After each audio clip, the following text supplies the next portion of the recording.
Amateur baseball is one of Minnesota's great sporting traditions. The state tournament brings together hundreds of communities in late summer at great ballparks all around the state. Coverage of every game can be found on PrepSpotlight.tv. PrepSpotlight.tv's coverage of today's state tournament game is made possible by the Minnesota Baseball Association, and also with help from the Minnesota Twins. Celebrate Town Ball with the Twins on September 11th. Visit twinsbaseball.com/townball for details.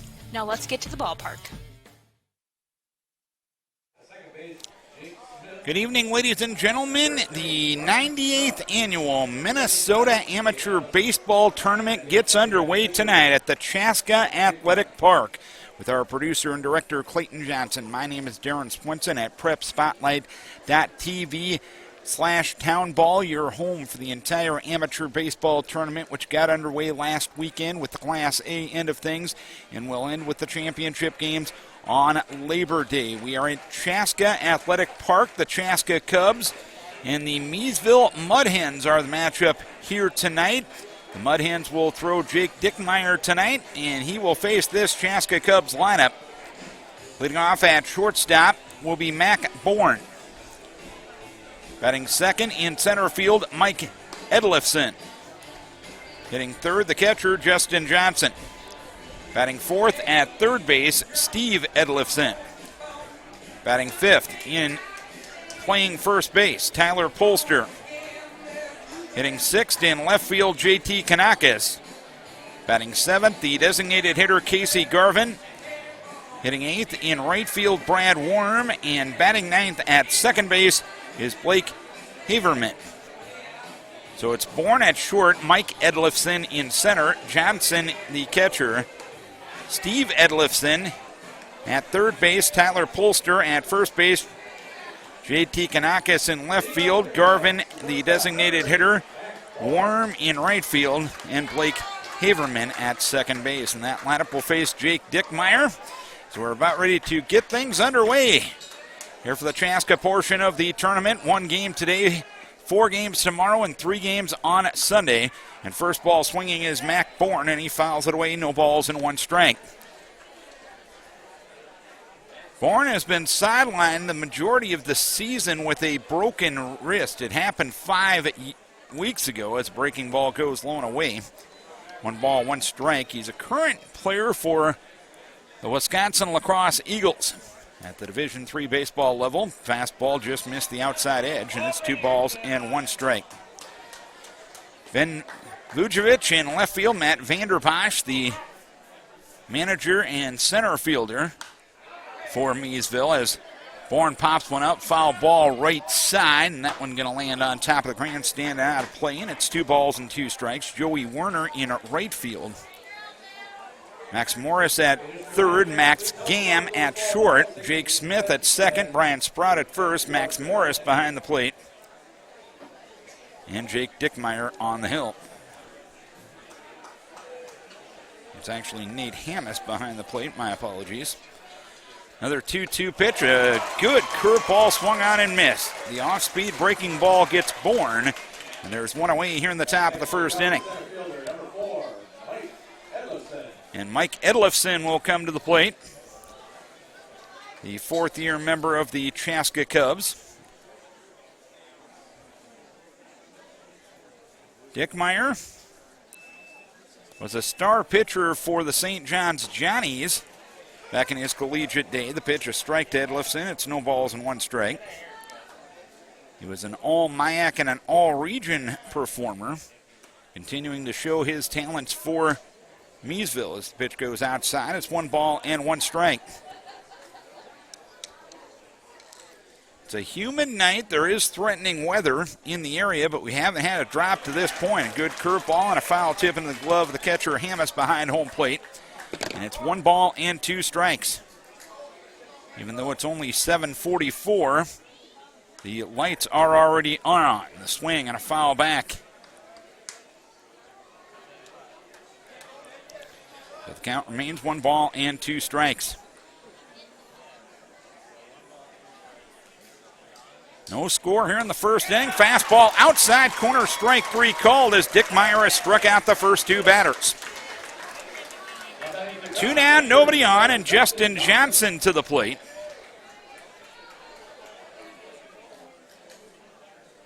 Johnson, a former minor leaguer, a 16-year vet with the Chaska Cubs. He'll be the first left-hand hitter to face Dick Meyer here in the top of the first inning.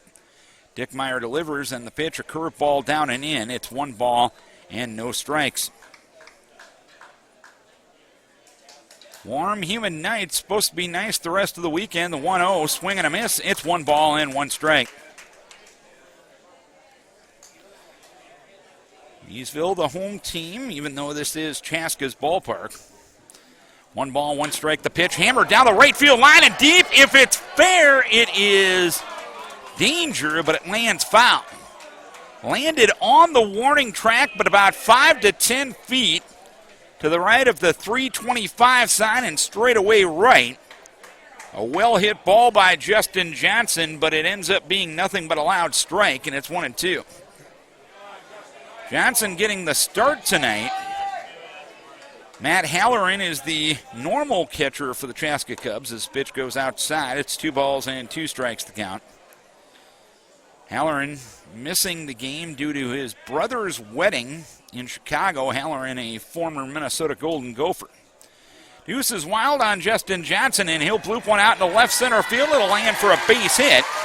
And Justin Johnson becomes the first base runner for the Cubs. A runner at first and 2 down for Steve Edlifson. He plays third base for Chaska, but he made a living as a relief pitcher.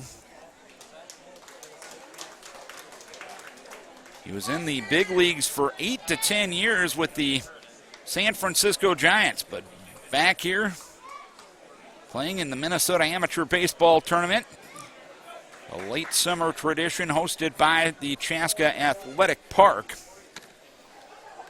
Johnson a runner at first with 2 down here in the first inning. The first offering to the cleanup hitter is a fastball up. It's 1 ball and no strikes.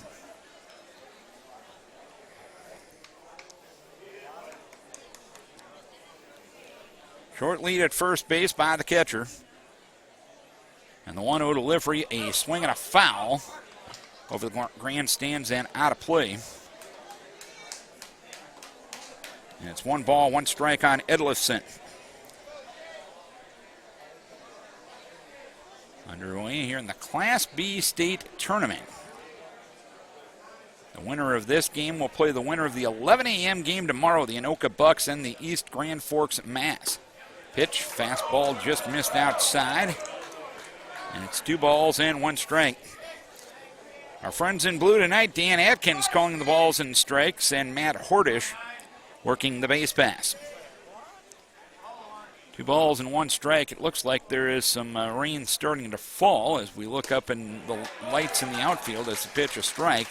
And it's 2 balls, 2 strikes now on Edlifson. Not enough to warrant any postponement, but we look up the right field line. Everybody is underneath the tents, and some umbrellas starting to pop up the left field line. The 2-2 delivery, a chopper towards the middle of the infield, fielded there by Gammon. On the run, he'll throw to first base to retire Edlifson and the side here in the first inning.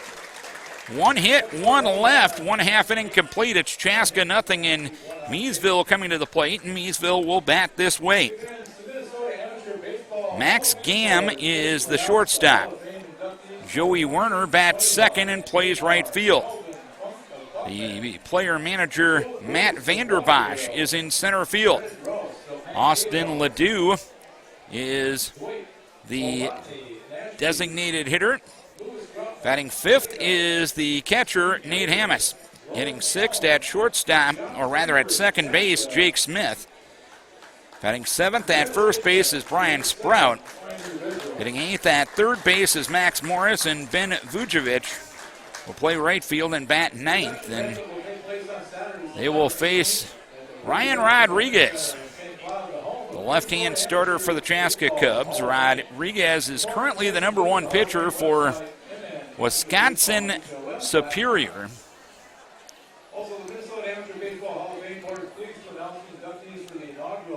Out of the UMAC, a top 3 team in that league this year. And as long as we got a moment here, we might as well set the Cubs defense. JT Canakis in left field, Mike Edlifson in center, and Brad Worm in right. Steve Edlifson is at third, Mac Bourne at short. Blake Haferman is at second, Tyler Polster is at first, Justin Johnson behind the plate, and Ryan Rodriguez will be on the hill. We mentioned the top half of the bracket. This is the first game of the Class B tournament. Winner of this one will play next Saturday in Hamburg at 1 o'clock against the winner of tomorrow's Anoka East Grand Forks game.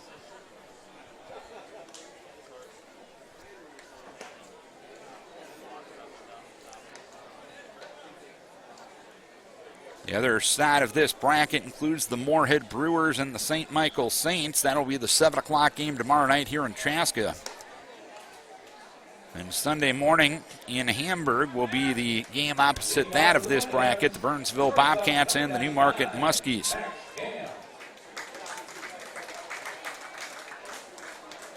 We will have a couple of games in Class B here in Chaska tomorrow. And then it'll be a Class C day on Sunday. Max Gam will start things off. Here in the bottom half of the first inning, he lays on a bunt, third base side. Edlifson charges. Trying to field was Rodriguez. He was unsuccessful in his attempt. And Gam get a reach to start the bottom of the first inning.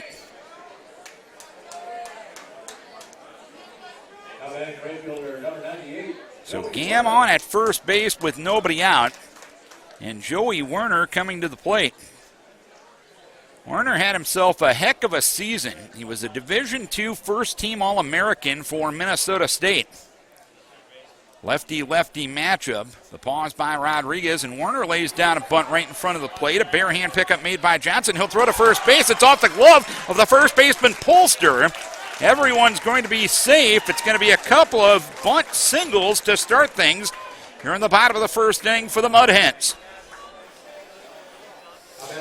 Gam at second, Werner at first, and Matt Vanderbosch will come to the plate. Vanderbosch, a former Division I All-American for Oral Roberts, a 2004 draftee of the Boston Red Sox, made it as high as AAA Pawtucket. Still showing off his skills here from Miesville, as Gam will be at second and Werner will be at first here in the bottom half of the first inning. Rodriguez to a pause, a look back at second, and a bluff, but no throw. They corrected that. It's going to be an error on the last batter, Werner, to reach. So Gam reached on a bunt single. They're going to give an error, I'd imagine, to the catcher Johnson in the previous plate appearance for Werner, as the first one missed to Vanderbosch. 1 ball, no strikes. And time asked for by Matt Vanderbosch.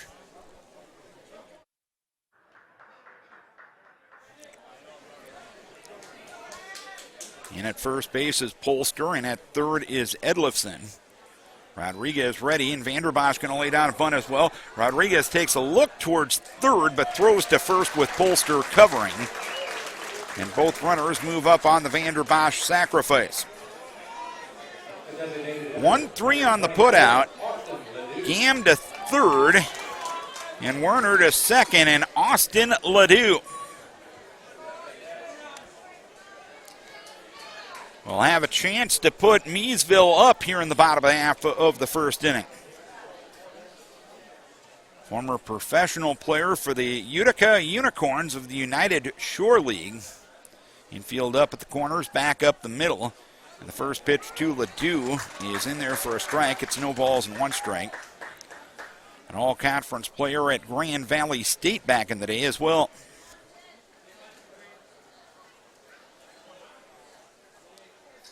Second and third with 1 down. The pitch, high fly ball, left field.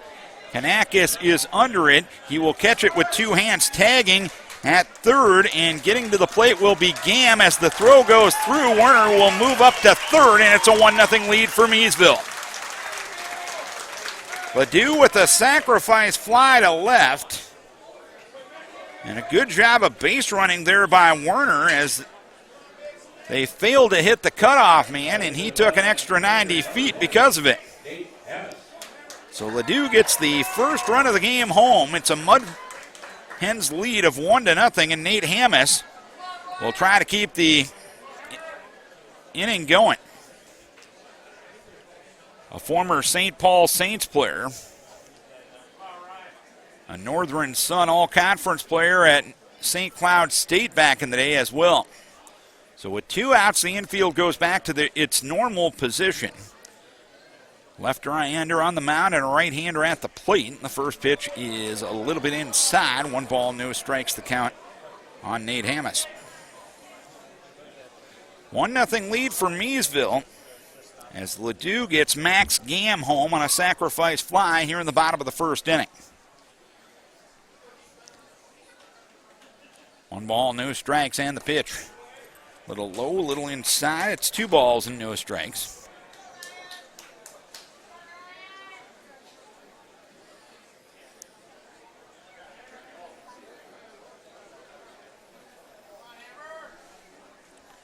Rodriguez trying to limit the damage here in the bottom of the first inning. Next offering outside, it's 3 balls and no strikes now.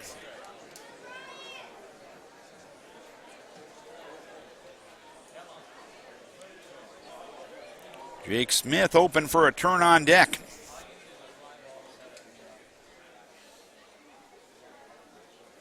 Rodriguez to the chest high pause and the 3-0 delivery. In there for a strike, it's now 3-1.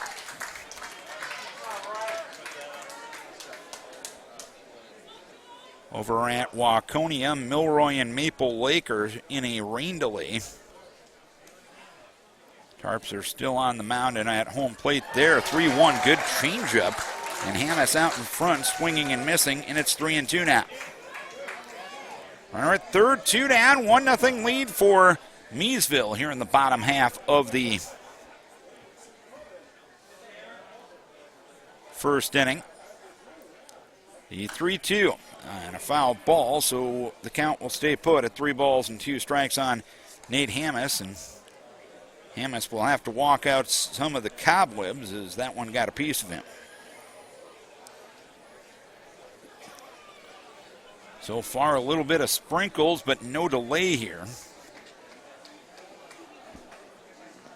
in Chaska, even though threatening weather is in the area.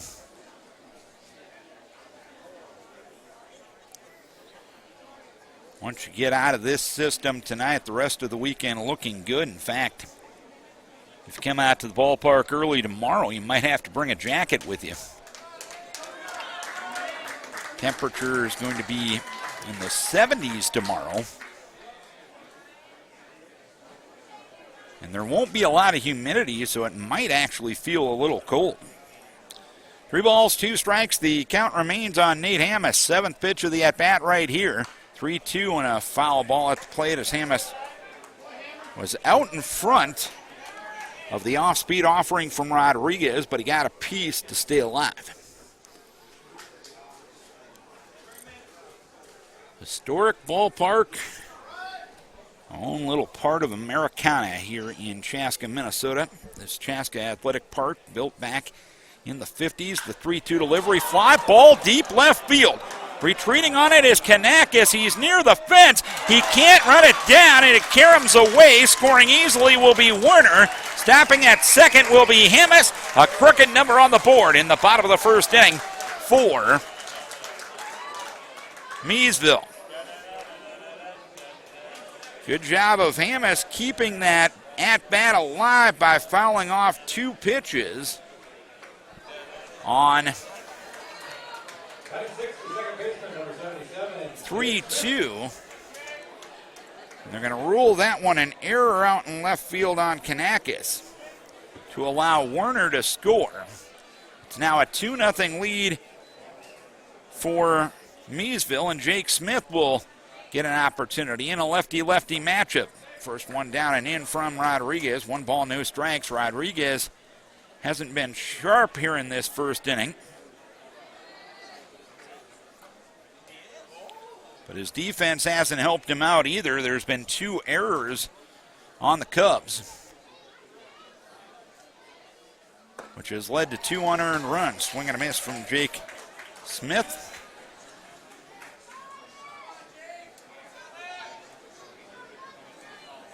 And it's 1 ball and 1 strike. 2-0 the lead for Miesville here in the bottom half of the first inning. And the pitch, fastball, outside edge, taken for strike 2. It's 1 ball, 2 strikes on Jake Smith.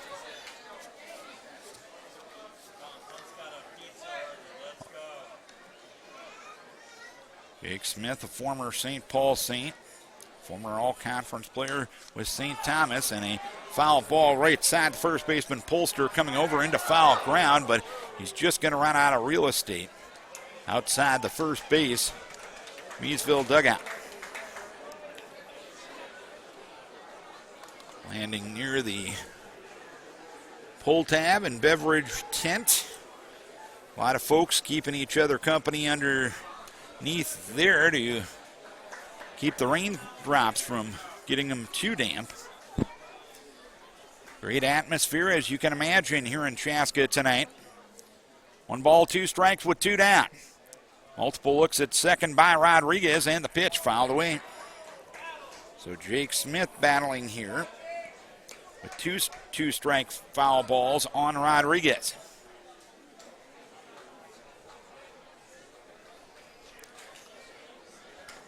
Chaska Athletic Park with Hamburg and Waconia, the site of this year's tournament as the offering goes outside. 3 balls and 2 strikes. Correction, 2 balls and 2 strikes. 2-2 with 2 down. The pitch fouled away. Chaska last hosted this tournament back in 2008. It's been about a once every decade thing for Chaska. Chaska and Shakopee hosted in 2008. Hamburg and Chaska in 1998. In 1988, Hamburg and Chaska again. Then the 2-2 delivery, ground ball to the right side to his left. Hafferman, he'll bobble it a bit, throw to first base, and get his man by a step. One second baseman retires the other. 2 retire the side. But the Mudhens score 2 on 1 hit with the help of 2 Cub errors and 1 runner left on base. 1 inning complete. It's a 2-0 lead for Miesville. Celebrate the end of the 2021 Town Ball season. Join your teammates, rivals, and ball fans from around the state at the Twins game on September 11th. Special ticket pricing for Town Ball players and fans. Salutes to the newly crowned champs and a very fun night at the ballpark. Order your tickets at twinsbaseball.com/townball and wear your town's team colors to Target Field on September 11th. Nobody does high school sports like PrepSpotlight.tv. Your home for Minnesota State tournament action is also where you can find the best weekly action during the regular season in 2021.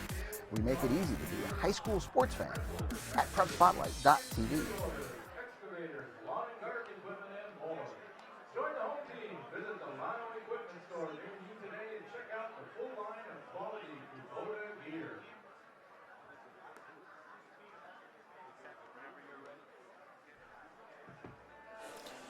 Clayton Johnson is our producer-director, the best in the business. My name is Darren Swenson, as looks like the rain coming down a bit harder, but not enough to interrupt play here on a humid, moist, wet night at the Chaska Athletic Park for the State Amateur Baseball Tournament. And don't forget, the State Amateur Baseball Tournaments are now in full swing.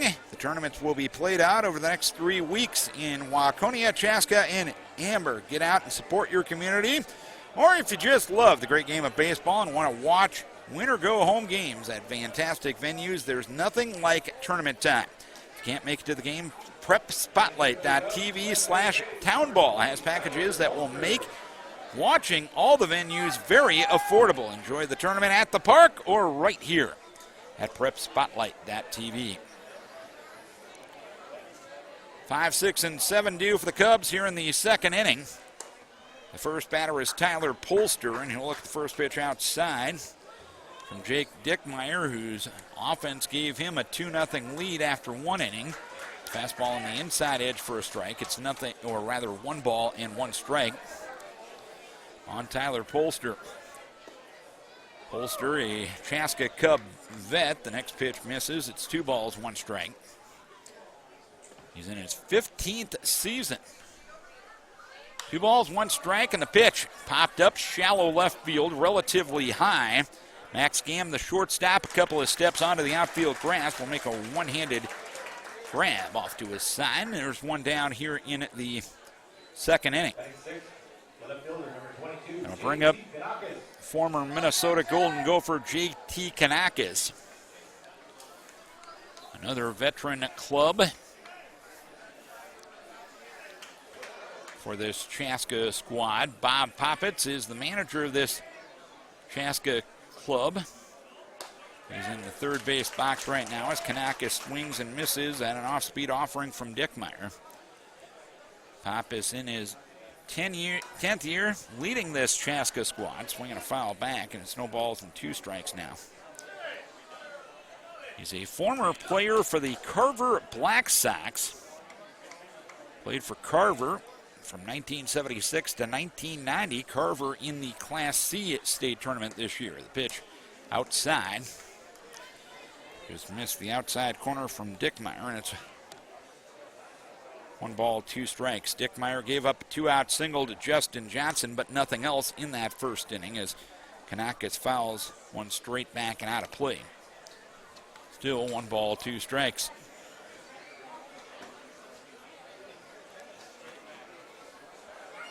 2-0 Miesville, 2 unearned runs. Helped out by 2 Cub errors in that first inning as Dickmeyer just misses to Canakis.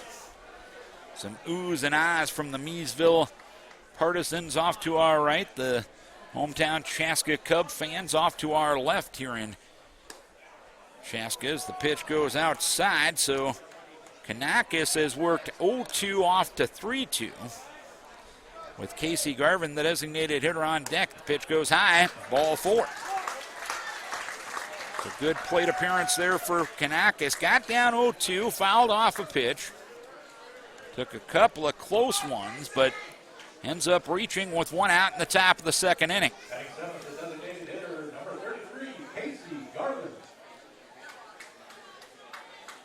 Casey Garvin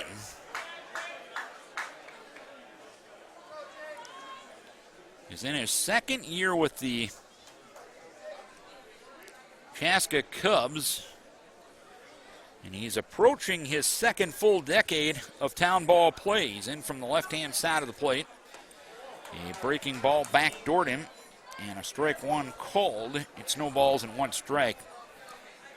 You might not recognize him how he looks now, but back in the day, you might remember him from Mighty Ducks 2, a little nubber up the first base side, gloved at first base by Ryan Sprout, and he'll jog back to the bag for the 3 unassisted putout with Canakis moving up to second. 2 down in the inning for Brad Worm. Worm spent a couple of decades as one of the area's top softball players. 3 seasons ago, he decided to make the switch over to baseball.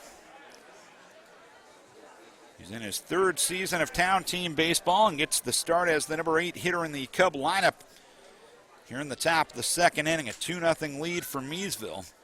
And the pitch, fly ball, right field. Late break on it is Joey Werner, but he is under it. He will make a head-high one-handed grab to retire the side. A 1-out walk, but nothing else. We head to the bottom of the second inning. It's 2-0 Miesville. All summer long, you have gathered with friends, neighbors, and family at ball yards all across Minnesota. Still going, gone, a home run. Diamonds that decorate and help define hundreds of communities. Town Ball binds together our passion for baseball in our hometowns. And on September 11th, the cornerstone of Minnesota baseball, Target Field, will host a party for all those who play, watch, and support Town Ball. The Twins host the Royals at 6:10 p.m. Prior to the game, the newly crowned state amateur champs will be honored at the Town Ball Tavern and during a pregame ceremony.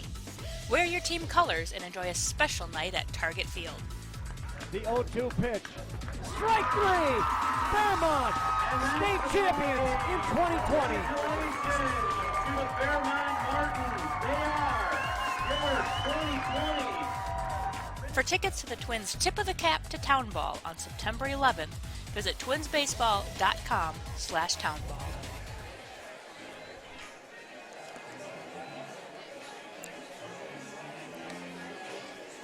Of course, baseball and the amateur state tournament, a big part of Minnesota baseball tradition. And, of course, the Minnesota Twins organization has always been supportive of that. Town team night coming up on September 11th at Target Field this year. Bottom third of the order for Miesville here in the bottom of the second inning. 2-1-0 for Miesville. And the exact opposite line score for Chaska, 0-1-2. They haven't started yet over in Waconia with Young American and St. Clair. Brian Sprout starts things here in the bottom of the second inning. Ryan Rodriguez throws outside. Rodriguez forced to throw 24 pitches in that first inning. 1-0 delivery is in there for a strike, and it's 1-1. Sprout, a former Los Angeles Dodgers property, made it to Double-A with the now defending world champion. Smacked down a left field line foul. It's 1-2. Rodriguez got away with a hanger. He was an All-American for the St. Olafoles. More proof that there's good baseball players, and frankly, there's good athletes at all levels of college, not just the Division I level. 1 ball, 2 strikes, the count on Brian Sprout. The pitch fastball just missed outside. It's now 2 balls and 2 strikes. Max Morris and Ben Vujovic to follow here in the bottom of the second inning. We mentioned Chaska hosting this tournament for the first time since 2008. 2-2 out in the right center field. It'll land for a base hit. So for the second consecutive inning, the Mudhens get their leadoff man on as Sprout reaches on a single here in the second inning. Chaska first hosted this tournament back in 1955. Didn't host it again until 1988, then it was 98, then it was 2008, and hosting again here in 2021. Max Morris will stand in with a runner at first base and nobody out. Sprout with a decent lead, and Rodriguez to a long pause. And squaring to bunt and taking it outside was Max Morris. As Edlifson at third base playing in on the grass. Polster holding the runner on at first. Rodriguez comes set. The 1-0 delivery pushed up the first base side on the bunt attempt foul. 1 ball and 1 strike to count. Morris still an active college player, playing for the University of St. Thomas. Of course, the Tommies making the transition from Division III to Division I this year. The athletic practice has already started. That transition is official. I guess it was as of July 1st. The 1-1 delivery, bunted up the first base side, and it's a nice one. He couldn't have rolled that one out there any better. Sprout will reach second on the bunt single by Morris. That's 3 batters that have reached of the first 8 by laying down a bunt. First and second with nobody out, and Ben Vujovic will be heading to play for St. Thomas in the fall. Will stand in lefty-lefty matchup. Infield up at the corners, back up the middle. 2-0 Miesville looking for more, and Vujovic going to lay one down the third base side foul. It is no balls and 1 strike. Miesville got their first 2 runners on in that first inning, and they scored them both. Max Gamm on a bunt single, Joey Werner reaching on an error.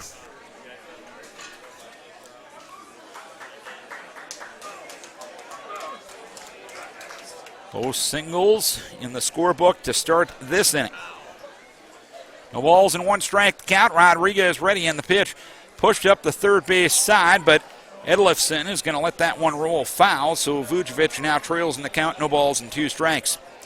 At the top of the order, and Max Gamm on deck. Good crowd on hand here tonight, as you would expect. Crowd was a little down last year. Of course, you had the COVID-19 crowd restrictions last year. First time in a while. You didn't have the crowds of over 1,000. The 0-2 fly ball, center field. Angling over is Mike Edlifson, and he'll make a one-handed chest-high catch, and the runners will stay put. 1 down here in the second inning, a 2-0 lead for the Mudhens. And the top of the order, and Max Gamm to the plate. Gamm singled and scored in that first inning. He got on a bunt single. Wearing 99 on the back of his jersey. Number 2 hitter Joey Werner wearing 98 on the back of his jersey. As Gamm will look at a strike from Rodriguez. No balls and 1 strike. Gamm currently a Northern Sun player with St. Cloud State. The 0-1 bunted up the third base side. Rodriguez will field, and he won't have a play. And he threw behind the runner at third, but threw it into left field. Scoring is Sprout. Morris coming to the plate and gets a late stop sign from the third base coach, but the ball caroms away from the catcher, but Morris won't have an opportunity to go. Rodriguez threw it behind the runner at third base, seeing if Sprout could be caught napping, but him and Edlifson weren't on the same page, as Edlifson wasn't looking for the throw. That allowed Sprout to score, Morris to move to third, and Gamm down to second. Third error among the first 10 batters for the Chaska Cubs. And Joey Werner, who reached on an error and scored in that first inning, will be the batter. A 3-0 lead for Miesville, all 3 runs unearned. As Joey Werner, the Division II All-American out of MSU, takes the pitch outside. 1 ball, no strikes. Werner during his MSU string this year, and this streak got snapped about the middle of the season in a game against Augustana, the 1-0 delivery. Outside, 2 balls and no strikes. He had a remarkable streak of reaching base in, if memory serves, 47 consecutive games. That's hard to do in this grade game, but Werner managed away. The 2-0, swing and a miss. Good breaking ball outside edge. And it's 2 balls and 1 strike on Joey Werner. A first-team Division II All-American. Another solid season for Matt Maugers and the MSU Mavericks down in Mankato. The 2-1 delivery out into left center field, and that one will land and head to the gap. Morris scores. Gamm will score. Werner speeding to third. He'll get ahead of the throw. 2-run triple for Joey Werner to break this game wide open. It's 5-0 Miesville. Werner took the 2-1 pitch the other way and found the gap out in left center field to bring home 2 of his teammates. And now Coach Poppet's out to have a conversation with his infield and his battery. Those will be the first 2 earned runs that Rodriguez has given up, but he's given up 5 hits. His defense has allowed 2 more batters to reach among the first 11 men to come to the plate in this game. 5-0 Miesville. Bottom of the second inning, and Matt Vanderbosch will come to the plate.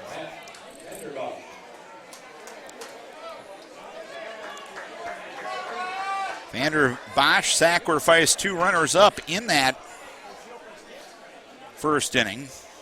The coach and center fielder for Miesville. First pitch, a fastball, but it missed outside. 1 ball, no strikes.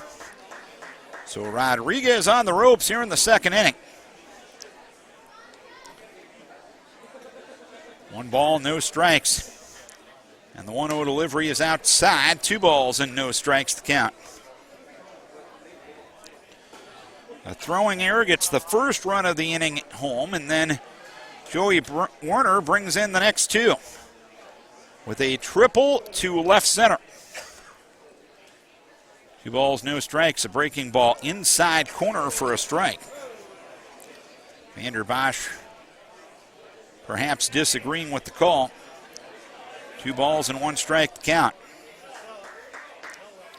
5-0 Miesville here in the bottom of the second inning. The 2-1 delivery fouled away, third base side, now to play. It's 2 balls and 2 strikes now. Inning started with a Sprout single, then a bunt single by Morris. Vujovic flew out to center. Gam singled. A throwing error got the first run of the inning home, and then a 2-run triple by Werner. The 2-2, swing and a miss, strike 3.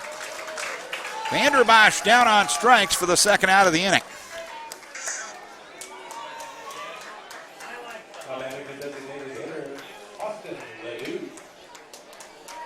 And the cleanup hitter, Austin Ledoux, got the first run of the game home in the first inning, will stand in. 5-0 Miesville, runner at third, 2 down. Ledoux had a sacrifice fly to left. He gets around early on the first offering, but hammers it foul. It is no balls and 1 strike.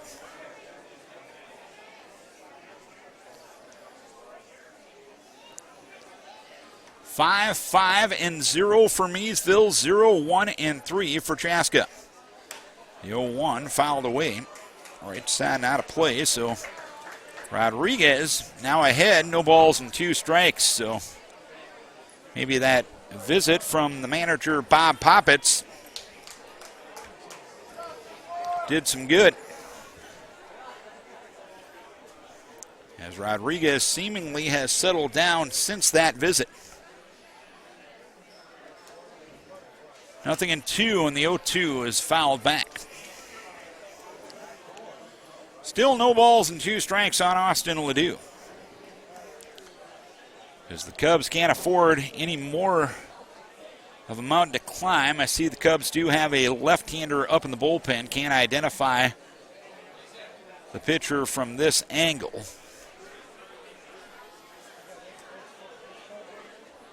Rodriguez, as we mentioned in the first inning, hasn't been A-plus sharp, but his defense hasn't helped him out either, as 3 of the 5 runs have been unearned. 0-2 delivery, swing and a miss at a pitch in the dirt. Tag applied by the catcher, Justin Johnson. And the side is out here in the second inning, but Miesville adds 3 runs on 4 hits, 1 error, and 1 runner left on base. 2 innings complete. It's all Mudhens, 5-0. Nobody does high school sports like PrepSpotlight.tv. Your home for Minnesota State tournament action is also where you can find the best weekly action during the regular season in 2021. We make it easy to be a high school sports fan at PrepSpotlight.tv.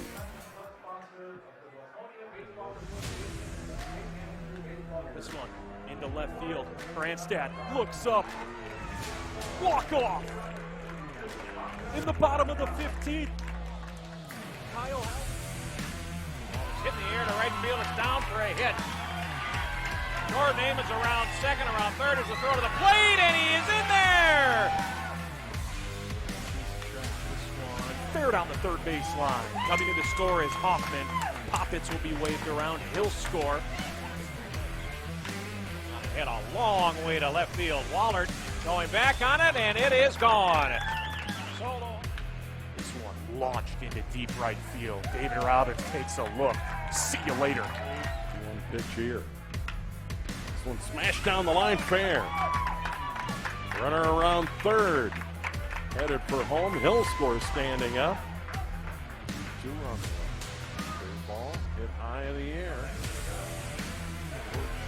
Locked in. Out. Drops it! Drops it! The winning run scores the St. Paul Capitals.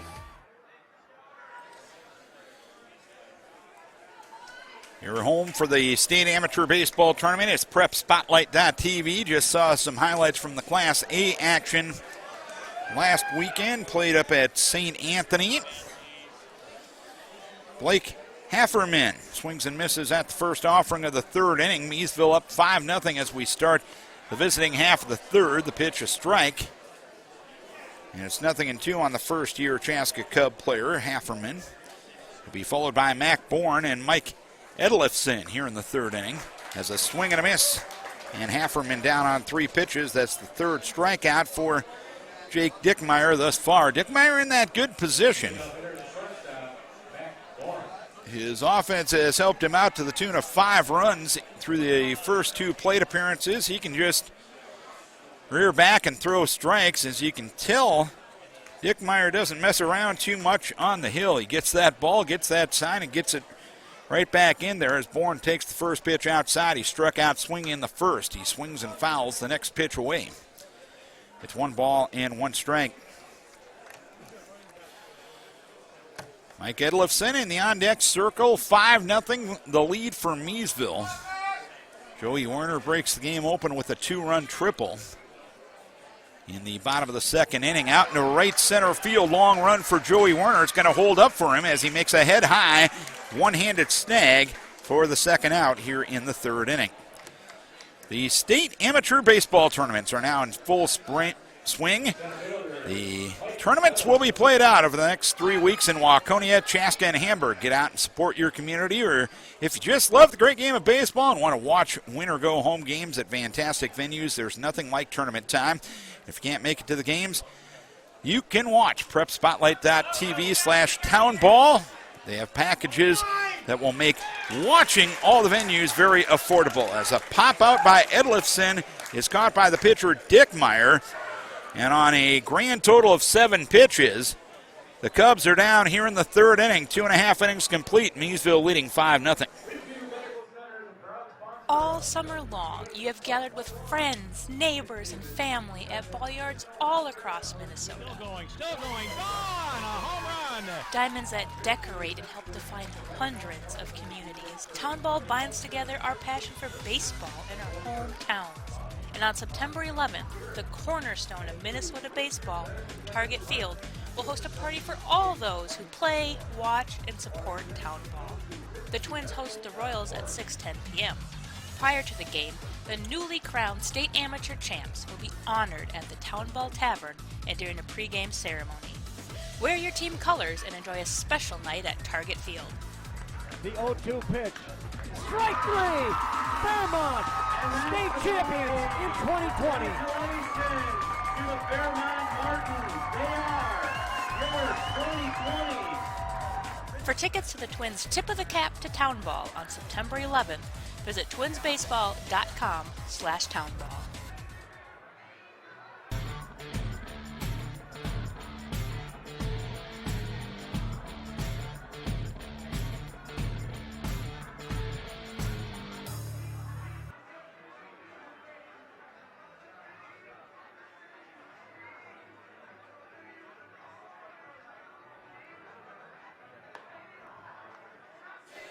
Clayton Johnson is our producer and director. My name is Darren Swenson, live and direct from the Minnesota State Amateur Baseball Tournament. A Minnesota tradition like no other. We head to the home half of the third inning. Mudhens leading by a 5-0 margin. 5, 6, and 7. Due for the Mudhens. Ryan Rodriguez still in the game. He's been forced to throw 50 pitches through these first 2 frames. By comparison, Jake Dickmeyer, the starting pitcher for the Mudhens, has only thrown 39 through 3 innings. Hamas reached on a drop fly ball to allow a run to score in the first inning. He'll swing at the first, one foul, one right side. Justin Johnson, with plenty of room near the Miesville dugout, makes the catch in foul territory, two-handed above his head. 1 pitch, 1 out here in the third inning. And Rodriguez definitely could use an easy inning. There is some action down in the Cubs bullpen. It looks like Drake Kilber, a left-hander, is up down in the Cubs bullpen. Jake Smith grounded to second in the first 0 for 1, a 5-0 lead for Miesville here in the home half of the third. Swing and a miss at the first offering, no balls and 1 strike.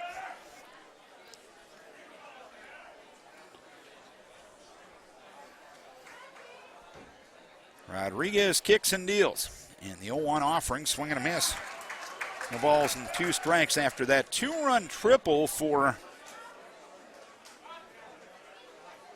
Joey Werner in the second inning. The manager, Bob Poppets, came out and had a conversation with Ryan Rodriguez, and he's been a different pitcher since that time as Smith fouls one third base side and out of play.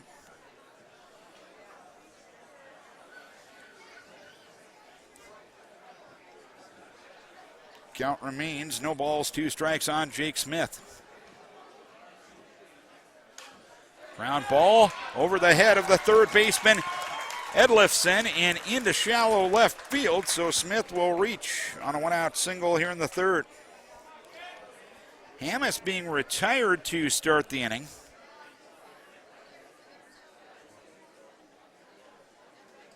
That was the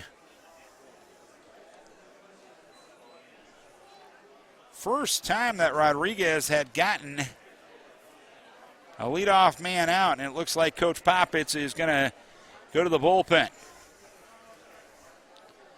Don't know if the call has officially been made yet.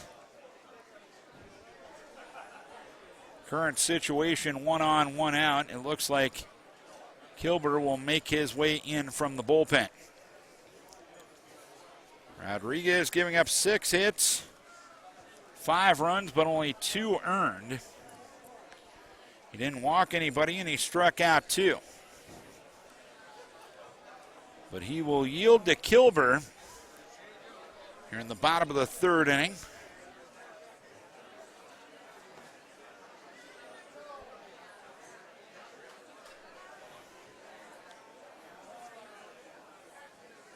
As Rodriguez will get the early exit. Be another left-hander as Rodriguez done after 2 1/3, 6 hits, 5 runs, 2 earned. Griff Kilber.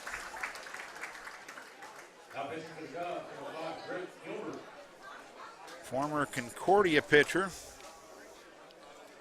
Described by Coach Poppets as a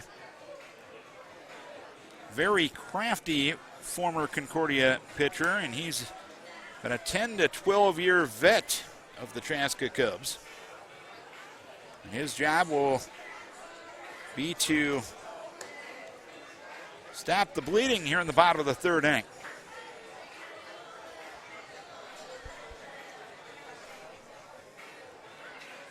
Five nothing Miesville with the lead, in case you're just joining us. First run scored on an Austin Ledoux sacrifice fly in the first inning. Nate Hamas got another run home during his plate appearance on a drop fly ball to left to score Joey Werner. The Mudhens got 3 more runs in the second inning, 1 on a throwing error by Rodriguez and 2 more on a 2-run triple by Joey Werner.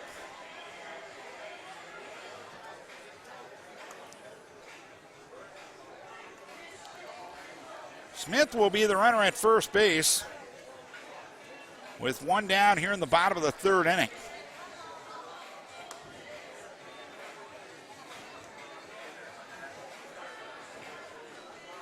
And the first batter that Griff Kilber will face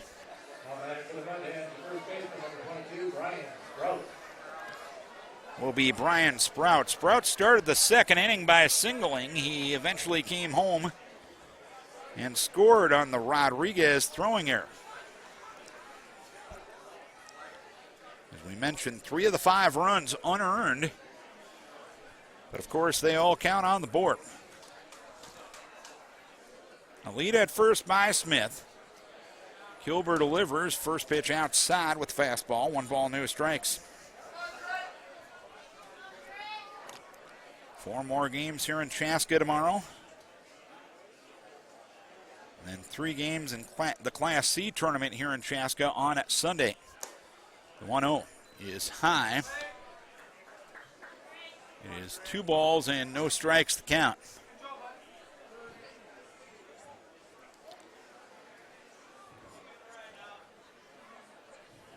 Good lead at first base by Jake Smith and the 2-0 delivery. A strike on the outside edge. 2 balls, 1 strike now.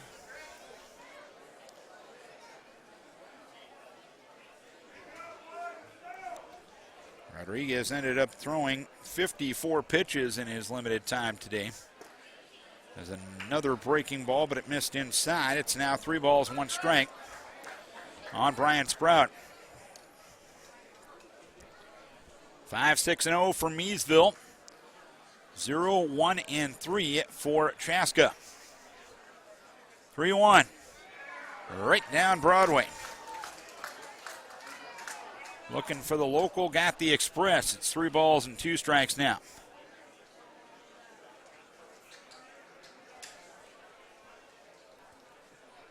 See if they'll put Smith in motion, maybe not with a 5-0 lead, but Kilber was thinking that way and throws over to first to keep him honest.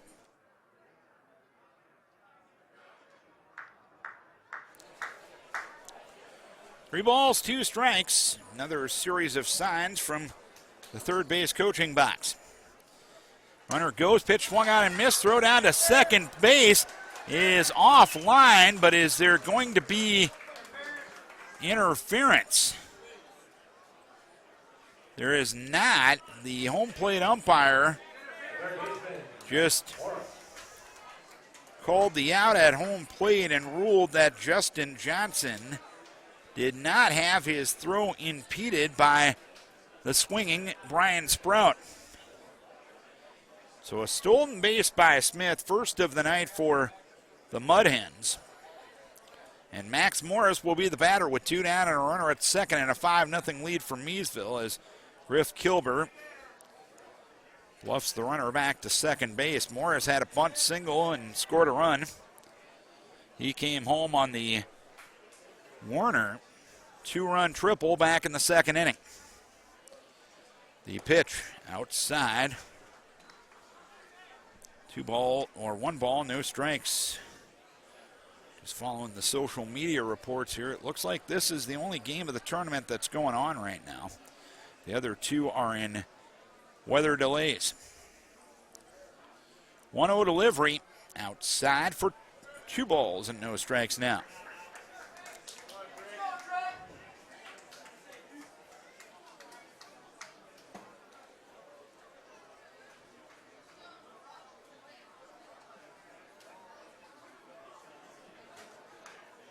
Swing and a foul back to the protective netting behind home plate. Protective netting going to protect the fans in the grandstands. And the protective netting goes from third base dugout to first base dugout. 2 balls, 1 strike. The pitch, swing and a miss. Healthy cut, no contact from Max Morris. Then it's 2 balls, 2 strikes. A lot of 2s on the board. 2-2 with 2 down. And Max Morris, number 2, at the plate. Gilbert trying to put out the fire here in the home half of the third. The 2-2 delivery. Swing and a miss, strike three. He strikes out the two men he faces here in the third. One hit, one left. We're 3 innings complete. It's Miesville 5 and Chaska nothing. The Town Ball Tour. Head to the small towns and tell people what it's all about. A lot of excitement. Weather is fantastic. This place has been here since the early 80s. This is a baseball town. The town is here. The kids are here. It's safe. It's a wonderful environment. We certainly met some wonderful characters. Thanks for joining us for another season of Fox 9's Town Ball Tour. Nobody does high school sports like PrepSpotlight.tv. Your home for Minnesota State tournament action is also where you can find the best weekly action during the regular season in 2021. We make it easy to be a high school sports fan at PrepSpotlight.tv.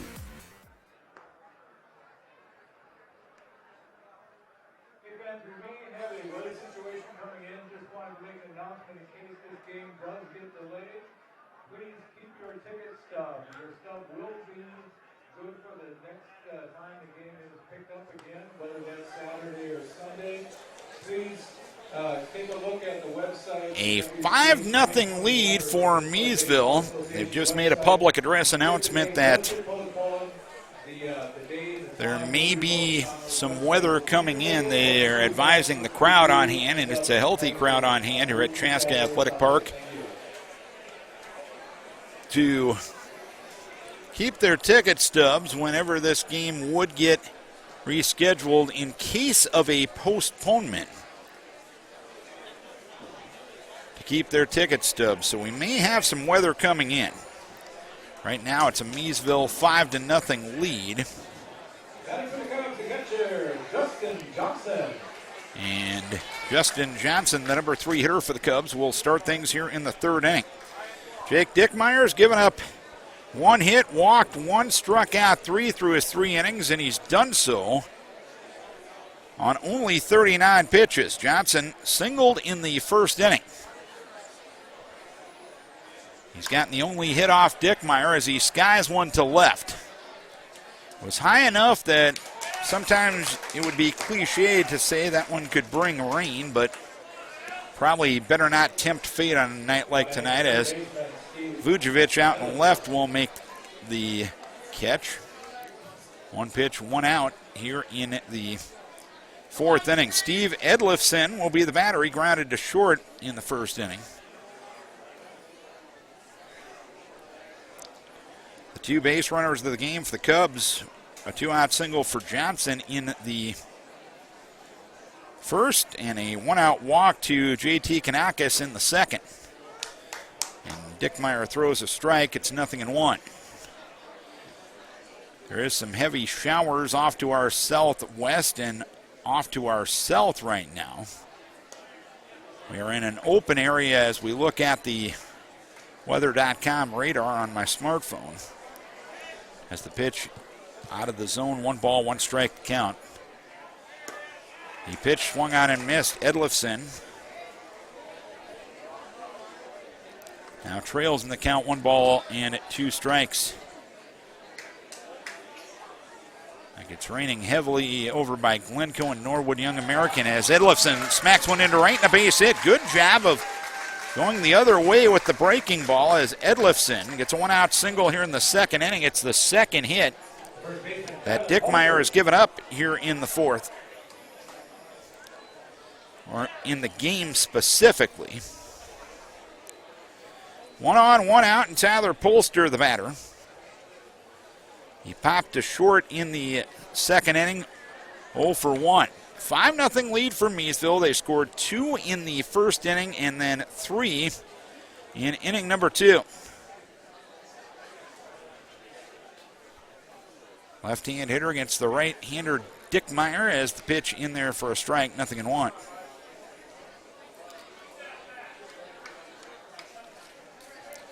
Dickmeyer to the unfamiliar position of the stretch. Hasn't had to use it too much tonight. Pitch outside. 1 ball, 1 strike to count. Dickmeyer, the former St. John's pitcher. He was an all-region, an all-MIAC performer back in his collegiate days. He's been on his game tonight. As the next offering goes high, it's now 2 balls and 1 strike to count.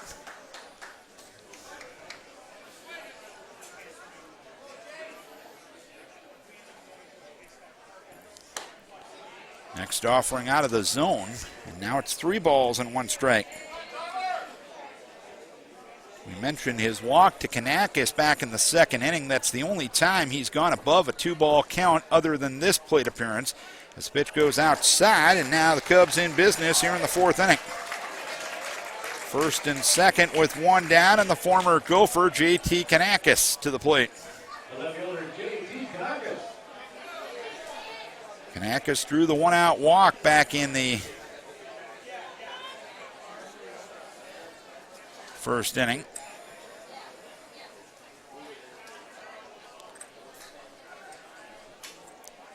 Edlifson at 2nd and Polster at 1st. And the pitch to Canakis is a strike on the outside edge. It's no balls and 1 strike to count.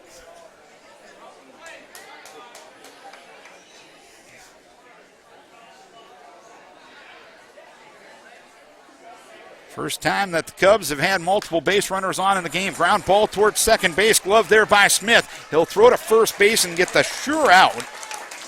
Edlifson will move up 90 to third. Polster will do the same to second. They'll be there with 2 down. It'll be up to Casey Garvin to make something of the visiting half of the 4th inning. Garvin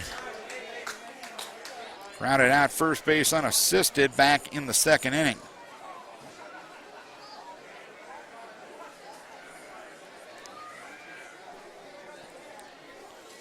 Edlifson, the runner at 3rd. Polster, the runner at 2nd.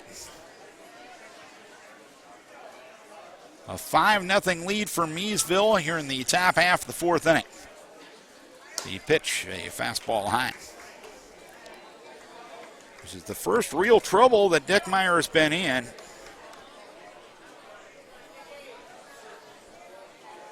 But to his credit, he has retired the first batter of every frame to this point. The 1-0 is a foul ball over the third base grandstands and out of play.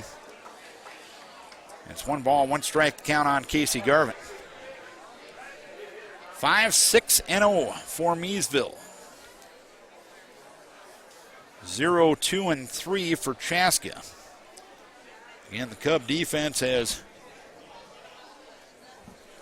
been a factor. 3 of the 5 runs that Miesville has scored have been unearned. That's time asked for by Casey Garvin and granted by home plate umpire. It's Dan Adkins calling the balls and strikes tonight.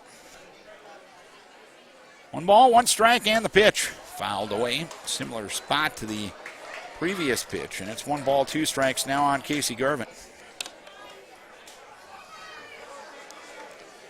So Dickmeyer a pitch away from getting out of trouble here in the 4th inning.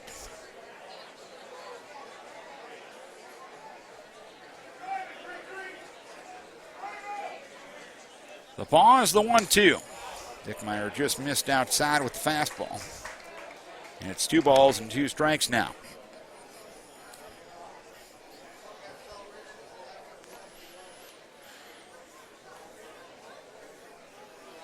Deuce is wild on the Cub designated hitter, and the 2-2 delivery fouled right back to the screen. So Garvin is pretty much on that pitch. Fouls it back and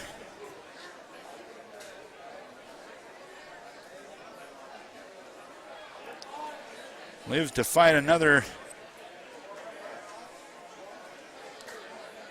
day. 2 balls, 2 strikes to count. Pitch, pop up, foul ball, third base side. Coming over is Max Morris. And there also the catcher, Hammes. Hammes will dive in front of the Cub dugout, but can't get there. It was a little slow in getting up, but seems to be all right, as most catchers would be in a situation like that.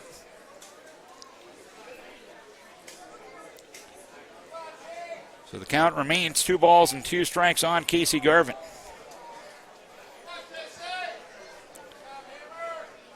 Two out and 2 on.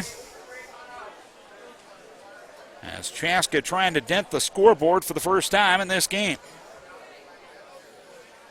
The 2-2 delivery. Pop up. Straight back. Now more towards the third base side, but it lands on the roof of the grandstand, and Karams out of play. So Garvin, with a competitive plate appearance, this will be at least pitch number 8 of the plate appearance. And for the moment, the home plate umpire is out of baseballs after throwing one back to Jake Dickmeyer.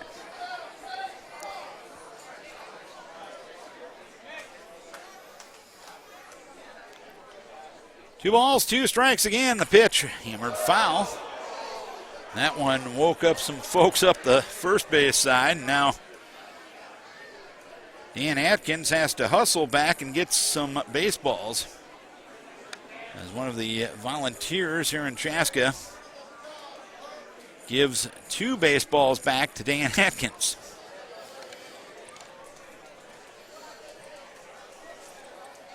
Two balls, 2 strikes, the count. We're in the top half of the 4th inning as the Cubs trying to climb the mountain back from a current 5-0 deficit.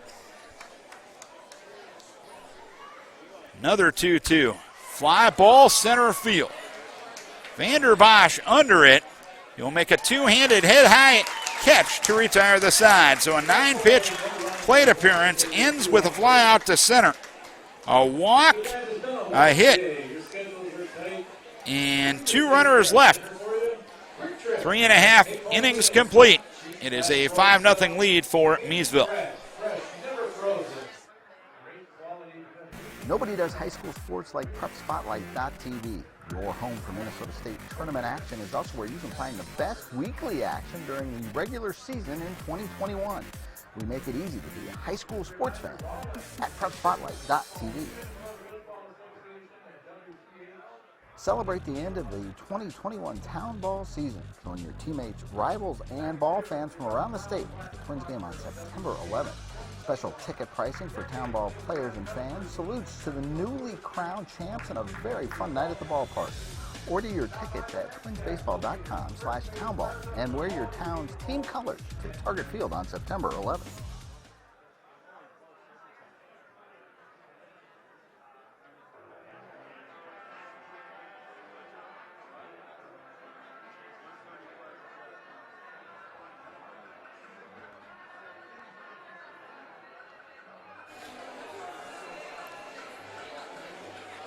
Clayton Johnson, big fan of the song La Bamba as he showing off his dance moves off to my left. My name is Darren Swenson. We're glad you're with us for the 2021 Minnesota State Amateur Baseball Tournament being hosted by Chaska, Hamburg, and Waconia. Southwest Metro taking care of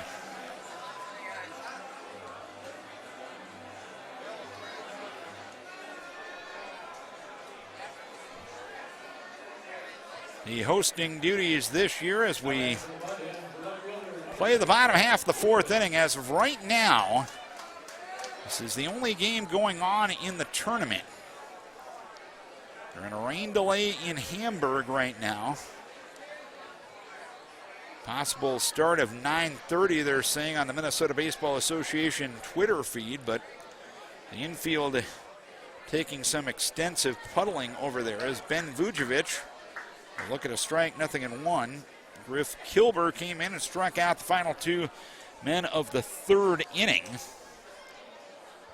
to get the Cubs out of the threat and get the first 0 in the Miesville line score in the 3rd as pitch goes low to Vujovic. 1 ball, 1 strike. They haven't started yet in Waconia. The 1-1 is low, 2 balls and 1 strike to count. Of course, 4 games tomorrow, and it looks like we saw some lightning and we are going to be in a delay. The home plate umpire, Dan Atkins, saw too much lightning to be comfortable, so we are officially going to go into a delay as We see some of the volunteers here in Chaska head out. And cover the mound and home plate. And we are officially going to be in a lightning delay here at 8:55. So we're just going to keep the camera on. We'll turn the microphones down, and when we know something, we'll pass it on to you. We are in a fourth inning lightning delay. We're at Chaska Athletic Park with Miesville leading by a 5-0 margin. Our producer-director is Clayton Johnson. My name is Darren Swenson. And you're watching Rain Delay Theater at prepspotlight.tv/townball.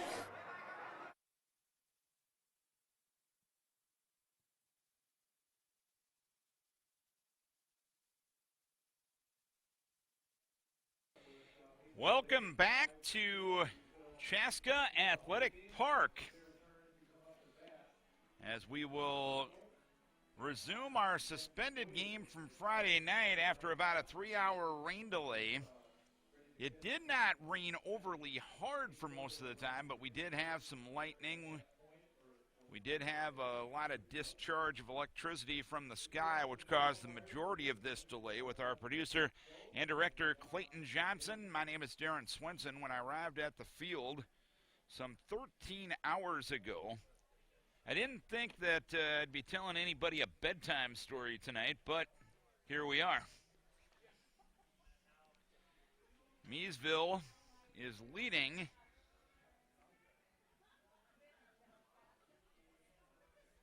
5-0 at this time. Miesville is the home team on the scoreboard, even though this is Chaska's Park. Let's run down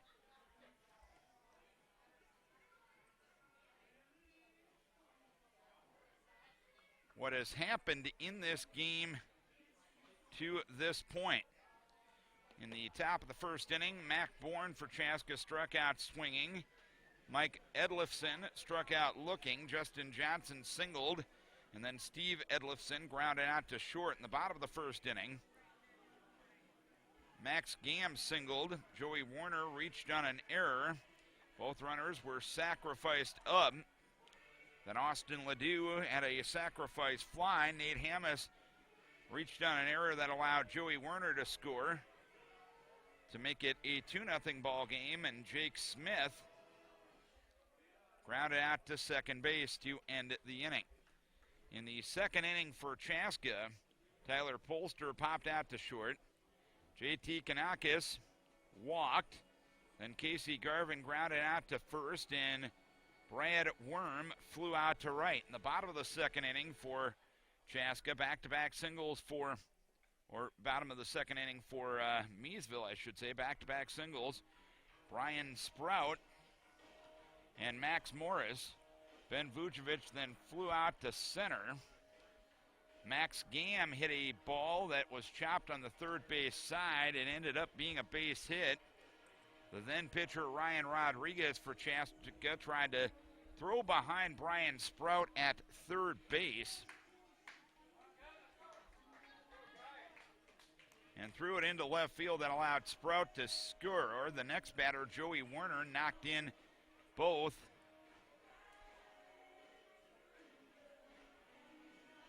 Max Morris and Max Gam with a 2-run triple to left, and that made it 5-0 at that time. That was followed by Matt Vanderbosch striking out swinging, and Austin Ledoux striking out swinging as well. Let's go to the third inning. It ended up being a 1-2-3 top of the third for Chaska. Blake Hafferman struck out swinging. Mac Bourne flew out to right, and Mike Edlifson popped out to the pitcher.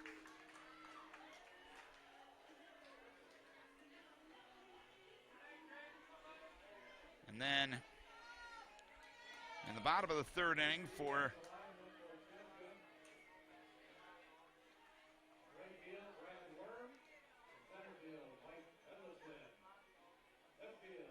Miesville, it was Nate Hammis fouling out to the catcher, Jake Smith singling, and then Ryan Rodriguez was lifted.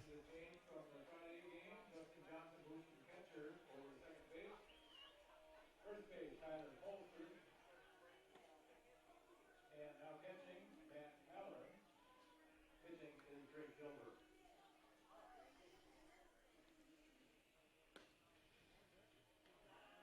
And there is a change that I am just picking up on the public address announcer. Miesville in that bottom of the third inning, Hamas fouled out, then Jake Smith singled. Ryan Rodriguez was lifted at that time, and then Griff Kilber came in and struck out both Brian Sprout and Max Morris. In the top of the fourth inning for Chaska, Justin Johnson flew out to left, then Steve Edelifson singled. Tyler Polster walked. JT Canakis grounded out to second, and Casey Garvin flew out to center. And here in the bottom of the fourth inning, Ben Vujovic has a 2-1 count on him, and that is when we will pick up play here in a few moments. Griff Kilber is now in the lineup for Chaska.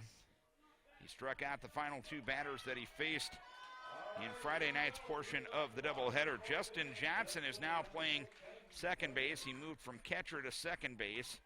And Matt Halloran is now catching for Chaska here in game two, or the resumption of the suspended game. 2 balls and 1 strike from Ben Vujovic. After over 48 hours, this game is finally getting back out. A 2-hour, 57-minute rain delay as Kilber throws a strike to Vujovic.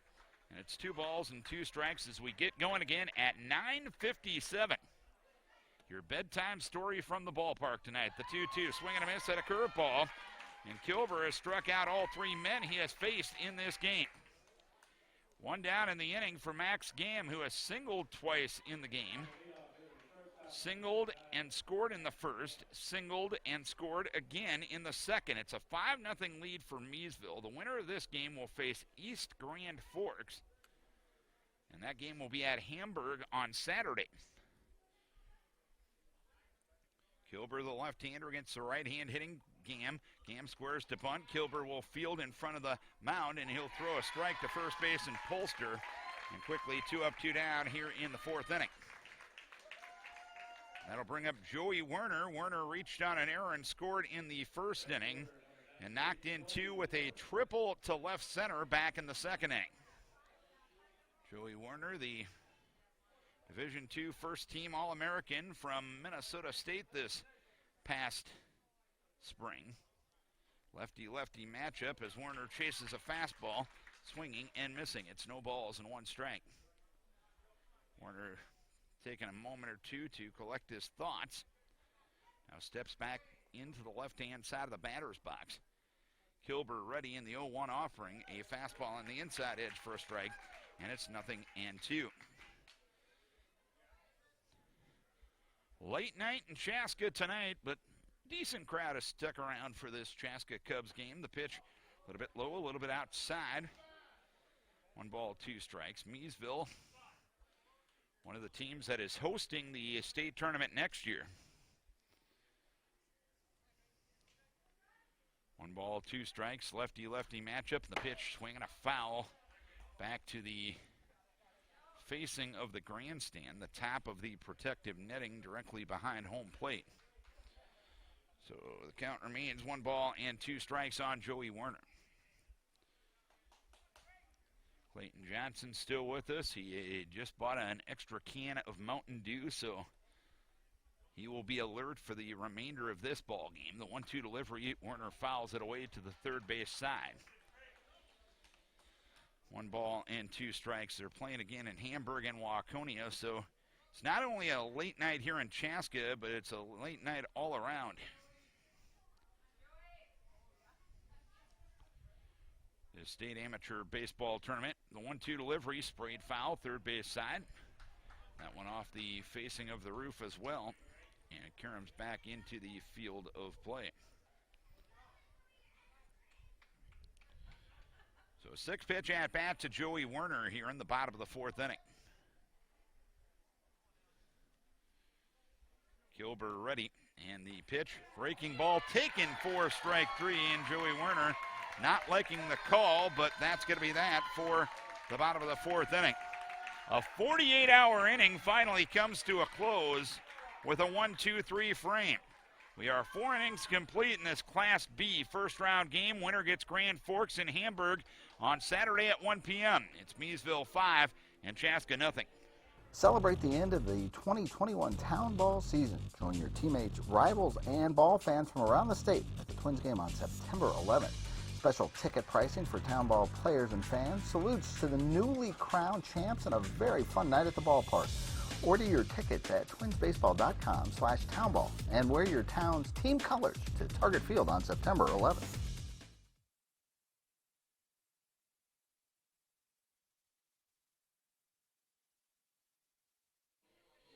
Miesville 5, Chaska nothing. Jake Dickmeyer in the Friday portion of this doubleheader threw 60 pitches. Gave up 2 hits. He walked 2 and has struck out 2. Check that. He struck out 3 men. Let's reset the defense for Miesville. Ben Vujovic in left, Matt Vanderbosch in center, and Joey Werner in right. Max Morris will be at third, Max Gamm at short, Jake Smith at second, Brian Sprout at first, Nate Hammis behind the plate, and Jake Dickmeyer on the hill. 5 runs, 6 hits, no errors for Miesville. No runs, 2 hits, and 3 errors for Chaska in this game. Brad Worm, Blake Haferman. Actually, it's going to be Brad Worm, Matt Holleran, and Mac Bourne. 8, 9, and 1 due in the order for Chaska.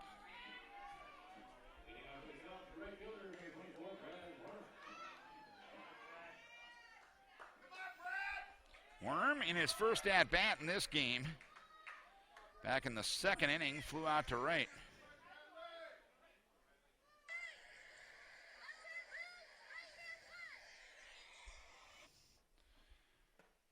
And Worm swings and misses at the first offering from Jake Dickmeyer. No balls and 1 strike. Dickmeyer, the former St. John's pitcher.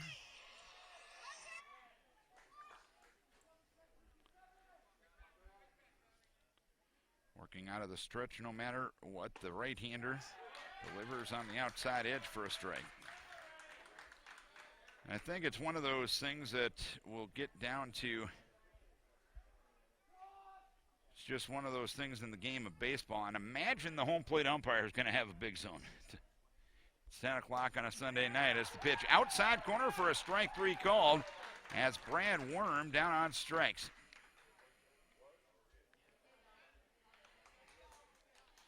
One down here in the 5th inning. And Matt Halloran will get his first plate appearance in this game. Matt was the team's regular catcher during the regular season, but he missed the Friday night game. His brother got married in Chicago this weekend, but he's back here on a Sunday night. And he takes a strike. No balls and 1 strike. He's a former Minnesota Golden Gopher. 5-6-0 for Miesville, 0-2-3 for Chaska. Halloran on the left-hand side of the plate, and the pitch outside corner for a strike. 5 pitches, 5 strikes for Dickmeyer. And no balls and 2 strikes to count.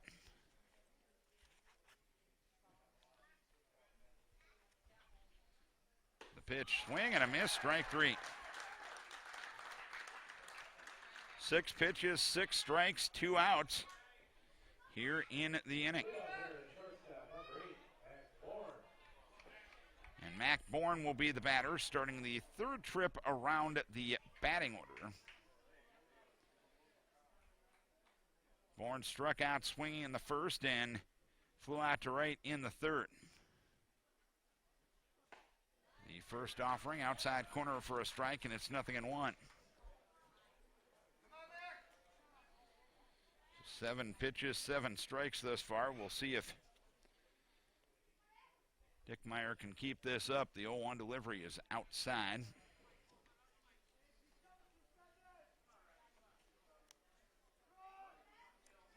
One ball, 1 strike to count. So obviously couldn't quite keep that tenuous pace up. The pitch, 1-1 and a looper out to right field. Joey Werner after it. He will make the running grab in right field, medium depth. And a 1-2-3 bottom of the 5th inning. Miesville leads it going to the bottom of the 5th, 5-0. Town ball tour. Head to the small towns and tell people what it's all about. A lot of excitement. Weather is fantastic. This place has been here since the early 80s. This is a baseball town. The town is here. The kids are here. It's safe. It's a wonderful environment. We certainly met some wonderful characters. Thanks for joining us for another season of Fox 9's Town Ball Tour.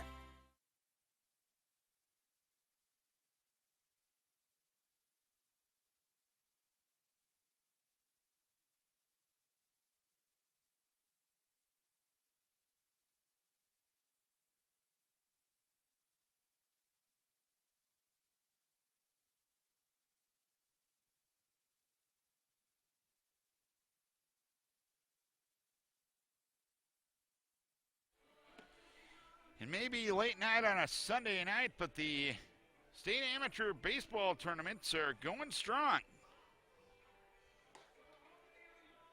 They're in full swing, and they'll continue tonight.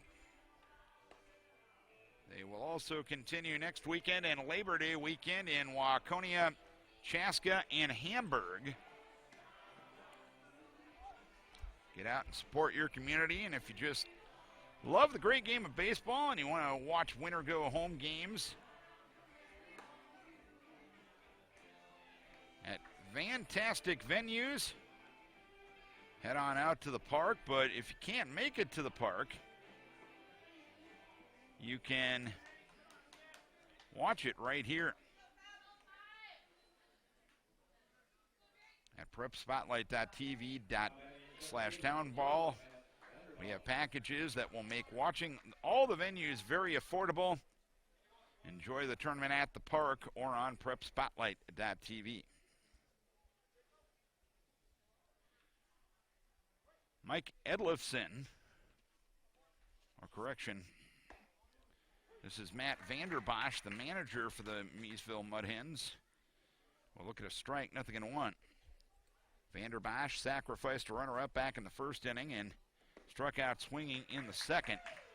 And the pitch is in there for a strike, and it's 0-2 now.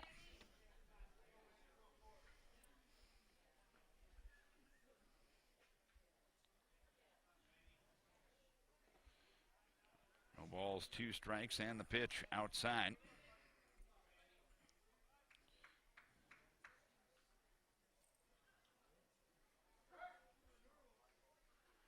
One and 2 the count on Vanderbosch. There's a ground ball left side. Charging there is the shortstop, Mac Bourne. He'll throw it on to first base, and on a bang-bang play, Vanderbosch retired. 1 down here in the 5th inning. I have to make a correction. I didn't get this quite done in the top half of the 5th inning. Riley Ahern is the pitcher now for Miesville as compared to Jake Dickmeyer. Dickmeyer through the first 4 innings. Ahern got that 1-2-3 inning in the 5th. I apologize for my error there as Austin Ledoux takes the first pitch outside. 1 ball, no strikes. He swings and misses at the next offering, and it's 1 ball, 1 strike. Ledoux, a sacrifice fly in the 1st, struck out swinging in the 2nd inning. 1-1 delivery from Griff Kilber, and it's a strike on the outside edge. And now it's 1 ball and 2 strikes. Kilber, the left-hander, a former Concordia pitcher, The 1-2 delivery, swing and a miss, and Kilber's just mowing through people. He has faced 7 batters. He's retired them all, and he has struck out 5 of them. Of course, 2 of them were on Friday night, but he's kind of picked up where he left off 48 hours ago. And Nate Hammis will be the batter. Reached on an error in the first inning and fouled out to the catcher in the third. 5-0 Miesville in the home half of the fifth. Pitch fastball outside corner for a strike, 0-1. Hopefully you're enjoying baseball here late night from Chaska here this evening. 4th and final game of the day. The pitch, a strike on the outside edge. And it's no balls, 2 strikes. Winner of this one goes to Hamburg on Saturday to face East Grand Forks. Pitch outside. 1 ball and 2 strikes. East Grand Forks, a below 500 team this year, but they knocked off Anoka in the first game Saturday here in Chaska. The 1-2 delivery, a ground ball toward short, backhand stop made by Bourne. He picks it up and throws to first base, and retired is Hammis. Another 3 up, 3 down inning. We're 5 innings complete. Miesville 5, Chaska 0. This is the State Amateur Baseball Tournament at PrepSpotlight.tv/townball.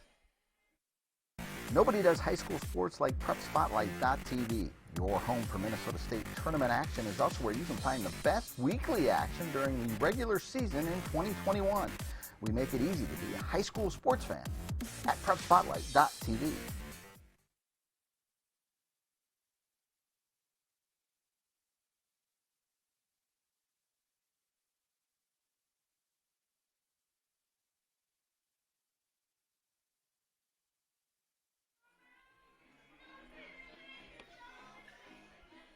Five 0 the lead for Miesville as we head to the top half of the 6th inning.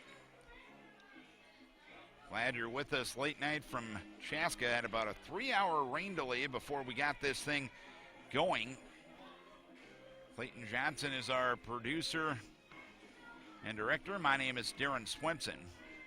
I didn't pick this up in the bottom of the 5th inning, and I apologize for not doing so. Riley Ahern is now the pitcher for Miesville. After Jake Dickmeyer threw the first 4, so Ahern will become the pitcher of record in this game. Ahern, a current St. Cloud State player. He will face hitters 2, 3, and 4 in the Chaska Cubs lineup here in the top of the 6th inning. Since the restart of this game, there have been 9 batters that have come to the plate. All have been retired.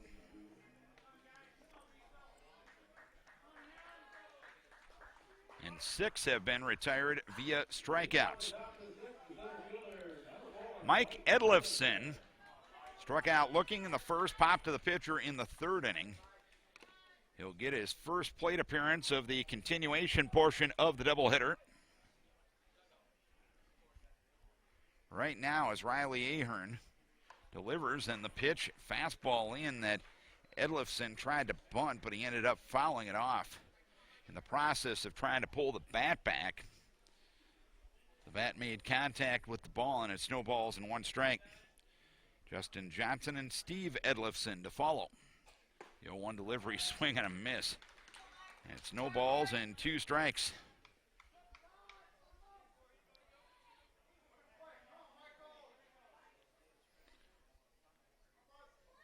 Ahern comes set, and the 0-2 delivery, fastball outside corner, strike 3 call. So Ahern with 3 strikeouts, and all have been of the 3-pitch variety. And Justin Johnson will come to the plate. He started the game as the catcher and is now playing second base. He got a single in the 1st inning. And flew out to left in the 4th inning. This is his first plate appearance of the continuation portion of the doubleheader, as Johnson will look at a strike, 0-1. Looking ahead to the games next weekend here at this site. This pitch goes high. 1 ball, 1 strike. Friday night it'll be the Dumont Saints and Loretto Larks. That'll be at 7:30 in Class C play. 1-1 delivery, a fastball up and out. It's 2 balls and 1 strike. So let's see, Saturday. Looking at the games here in Chaska at 11 a.m. Young American St. Clair playing as a fly ball goes into right field. After it is Joey Werner. He can't get there. It'll be a 1-out single for Justin Johnson, who's now 2 for 3 in this contest. Johnson becomes the first base runner of the continuation portion of the doubleheader. Here in Chaska on Saturday, it'll be either Young America and St. Clair or St. Clair taking on Ortonville at 11. Saturday in Chaska at 1:30, it'll be Fergus Falls and St. Martin. Also in Class C play, Steve Edlifson swinging and missing at the first one. No balls and 1 strike. Edlifson grounded to short in the first and singled in the 4th inning. Saturday at 4:30 in Chaska, it'll either be Milroy or Maple Lake against Jordan. As pitch goes low. Let's see, the Saturday night game here in Chaska will be Eagle Lake and Laverne. 1-1 pitch, swinging a foul at the plate, and it's 1 ball, 2 strikes. Let's look at the updated Class B bracket. Again, the winner of this game will take on East Grand Forks in Hamburg on Saturday afternoon at 1 o'clock. The 1-2 delivery, fastball just barely missed the outside edge, and it's 2 balls, 2 strikes. This is the only Class B quarterfinal that is not yet set. The other 3 are set, and they all will be played in Hamburg on Saturday. 2-2 delivery, curveball missed away, and it's 3 balls and 2 strikes. At 1 o'clock Saturday, the winner of this game will face East Grand Forks. In fact, one of them will be played Friday night. My bad. Runner goes on 3-2, pitch low, ball 4. Did he go? They are going to rule that he did. Edlifson not liking the call. I think he's probably more frustrated that they didn't even ask for an appeal there. But the home plate umpire rung him up nonetheless. Johnson ends up stealing second base, but he'll be there with 2 down. A runner at second and 2 down, and Tyler Polster to the plate. Popped to short in the second, walked in the 4th. 5-0 Miesville, top half of the 6th inning. Polster, the left-hand hitter, against Riley Ahern as the pitch goes high. 1 ball, no strikes. Friday night at 7:30, it'll be St. Michael and New Market at Hamburg. This winner against East Grand Forks at 1 o'clock on Saturday at Hamburg. Sprayed foul, third base sign, not a play. It's 1 ball, 1 strike. 4 o'clock, Victoria will take on Champlain Park, and then at 7 o'clock it'll be Chanhassen against Rochester. East Grand Forks beat Anoka yesterday 7-1. St. Michael over the Moorhead Brewers 2-1 as the pitch goes high. 2 balls, 1 strike to count on Polster. It was New Market over Burnsville 11-5. Victoria beat Hamel 4-1. Champlain Park over Hampton 1-0. Chanhassen beat the Moorhead Mudcats 8-1. 2-1 delivery, smack towards right field, and a leaping grab is made by Jake Smith. Wow, what a play. Timed his leap perfectly and took away a hit. And perhaps an RBI from Tyler Polster, and that'll end the top half of the 6th inning. One hit, one left.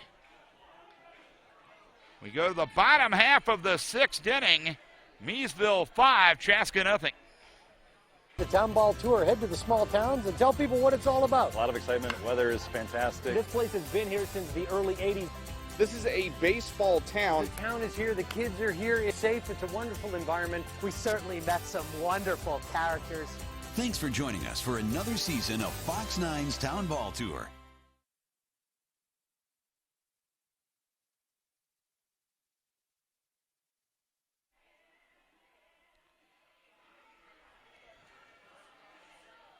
Jake Smith takes away a hit from Tyler Polster in the top half of this frame, and Jake Smith will come to the plate.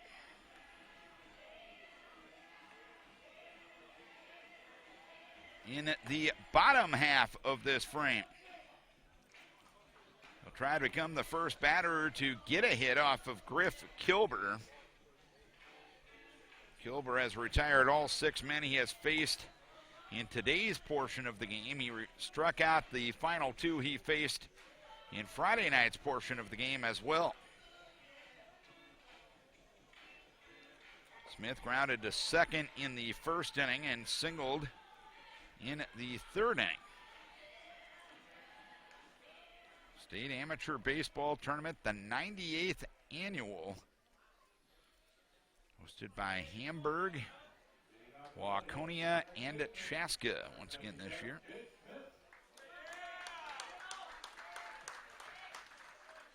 Clayton Johnson is our producer and director. My name is Darren Swenson. Glad you're with us at prepspotlight.tv/townball as Jake Smith pops one foul. Third base side, not a play. No balls and 1 strike.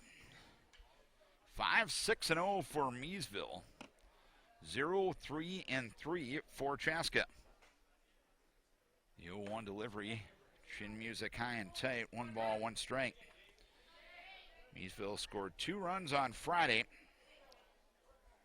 One on a sacrifice fly by Austin Ledoux, and Nate Hammis reaching on an error to allow another run to score. A chopper back to Griff Kilber, and Kilber gives an underhand toss to Polster to retire Smith for the first out here in the bottom of the 6th inning. Miesville also scored 3 runs in the 2nd inning. An error led to 1 of the runs, and Joey Werner brought home the other 2 with a triple. 1 down, nobody on. Home half of the 6th, Miesville up 5-0. And Brian Sprout will be the batter. Singled and scored in the 2nd, struck out swinging in the 3rd. He was the first batter that Kilber faced back on Friday night. The pitch goes high. 1 ball and no strikes to count. The 1-0 delivery, a fastball swung on and missed. It is 1 ball and 1 strike on Brian Sprout.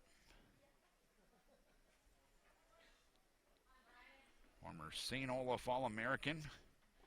Made it to Double-A with the Dodgers. So many guys over the years that have gotten paid to play baseball, but they still play in this tournament because they love the great game. The 2-1 is a fastball high and away.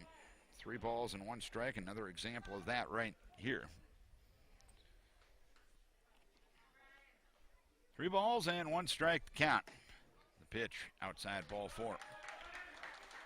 So Sprout becomes the first Mudhen to reach base here in the Sunday portion of this game. Sprout at first with 1 down, and Max Morris to the plate, who singled and scored in the 2nd and struck out swinging in the 3rd. That ends a string of 8 in a row retired by Kilber. The left-hander comes set instead of moved to first base. And back to the bag standing is Max Morris.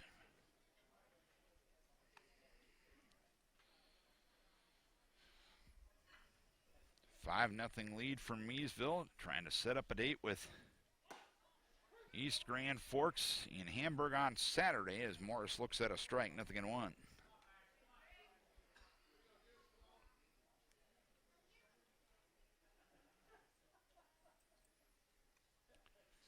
No balls, 1 strike. pause. The pitch high. 1 ball and 1 strike to count.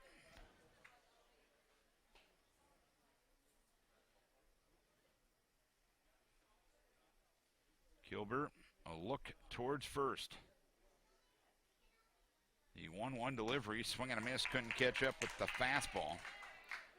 It is 1 ball and 2 strikes.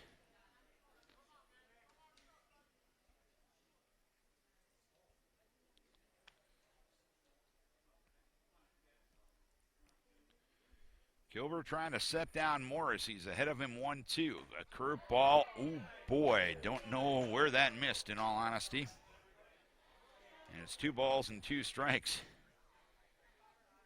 Max Morris perhaps breathing a sigh of relief that he lives to fight another pitch. Sometimes breaking balls are good enough that it fools the umpire, and that might have been a case there. The 2-2, a foul ball.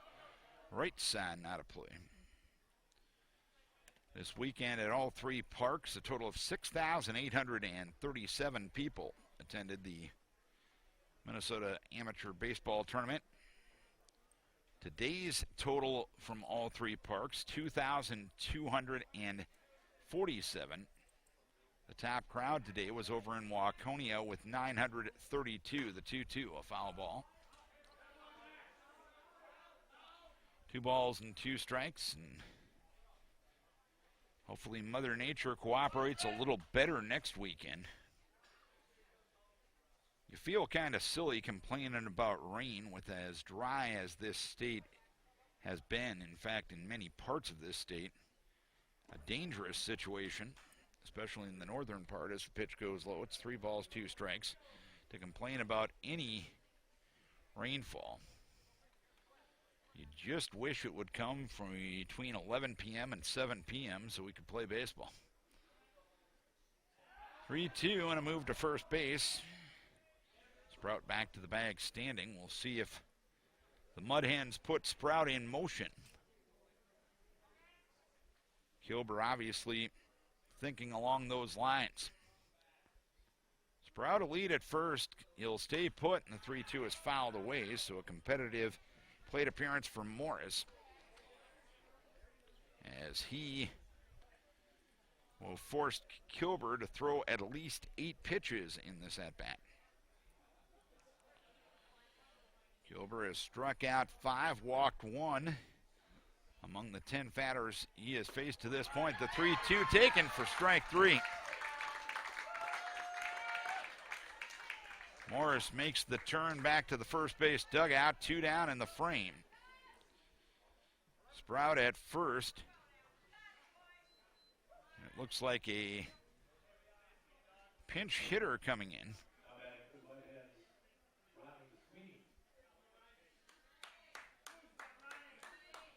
Looks like Ronnie Sweeney going to bat here for Vujovic, who has flown out and struck out in this game.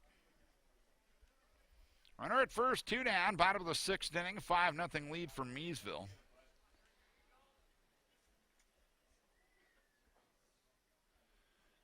Ronnie Sweeney, a current University of Minnesota Golden Gopher. Lefty-lefty matchup. Sweeney looks at the first one for a strike on the inside corner. It's no balls and 1 strike.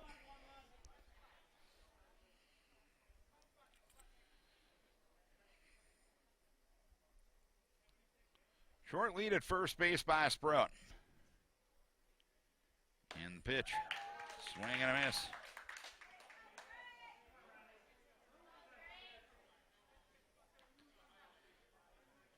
No balls and 2 strikes to count.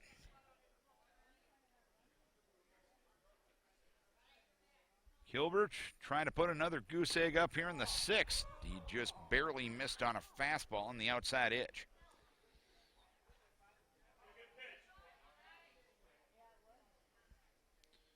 One ball, 2 strikes now. Short lead at first base by Sprout once again. And the 1-2 with 2 down. Swing and a miss, strike 3. Kilber, in his time in this game, has now struck out 7 of the 12 batters that he has faced. A walk and a man left. We go to the 7th. Miesville up by a 5-0 margin. Celebrate the end of the 2021 Town Ball season. Join your teammates, rivals, and ball fans from around the state at the Twins game on September 11th. Special ticket pricing for Town Ball players and fans. Salutes to the newly crowned champs and a very fun night at the ballpark. Order your tickets at twinsbaseball.com/townball and wear your town's team colors to Target Field on September 11th.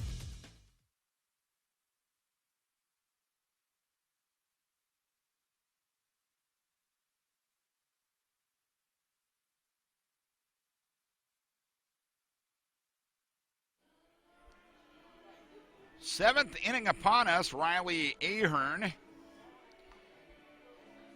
on in relief of Jake Dickmeyer. Dickmeyer threw the 4 innings on Friday night. Ahern, in his 2 innings to this point, has given up 1 hit, has struck out 4, and walked no one. Dickmeyer on Friday night for Miesville, 4 innings, 2 hits, no runs, 2 walks, and 3 strikeouts. Chaska with a 5-run mountain to climb and 9 outs to play with. JT Canakis will start things here in the bottom of the 7th inning. The former Golden Gopher in this game has walked in the 2nd inning and grounded to second in the 4th. This will be his first plate appearance of the Sunday portion of the game. The pause and the pitch. A foul ball, third base side, not a play. It is no balls and 1 strike. Casey Garvin and Brad Worm to follow here in the 7th inning. Chaska getting shut out for the moment.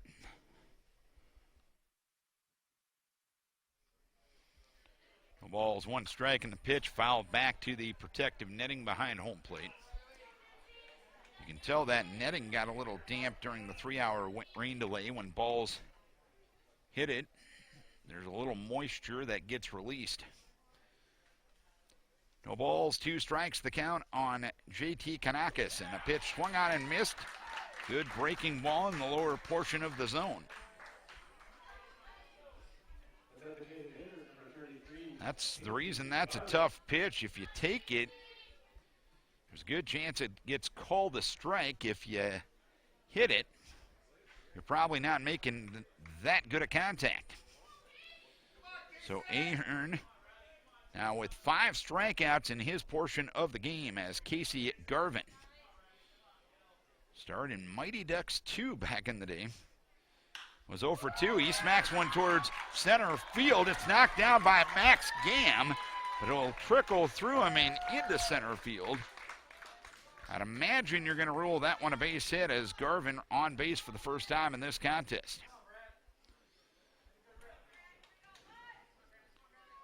They haven't made an official ruling yet, but 1 on and 1 out in the top of the 7th inning. Max Gam actually going to get charged with an error in that situation as Brad Worm, who is 0 for 2, will stand in. Worm swings and misses at a curveball from Ahern. No balls and 1 strike to count.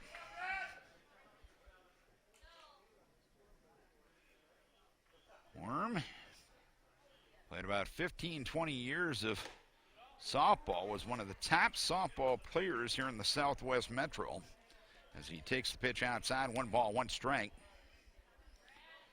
But 3 years ago, he decided to give baseball a try, and he's in his 3rd year with the Chaska Cubs. 1 ball, 1 strike to count. The pitch outside corner for a strike, and it's 1-2.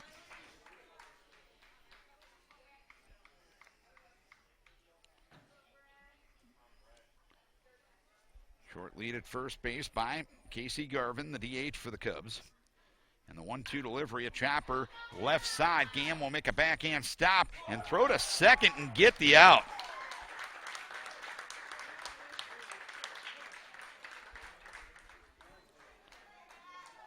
Gam showing nice range to his right to get the lead runner.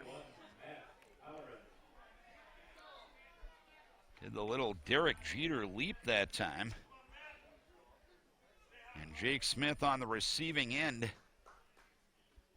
of the second putout here in the top of the 7th inning. Matt Holleran, in his first plate appearance of this game, was struck out back in the 5th inning. Again, he missed Friday's wedding. His brother got married in Chicago over the weekend, but he's back in town and playing baseball. Probably didn't plan on playing this late on a Sunday night, but here we are. The 0-1, fastball inside. 1 ball, 1 strike.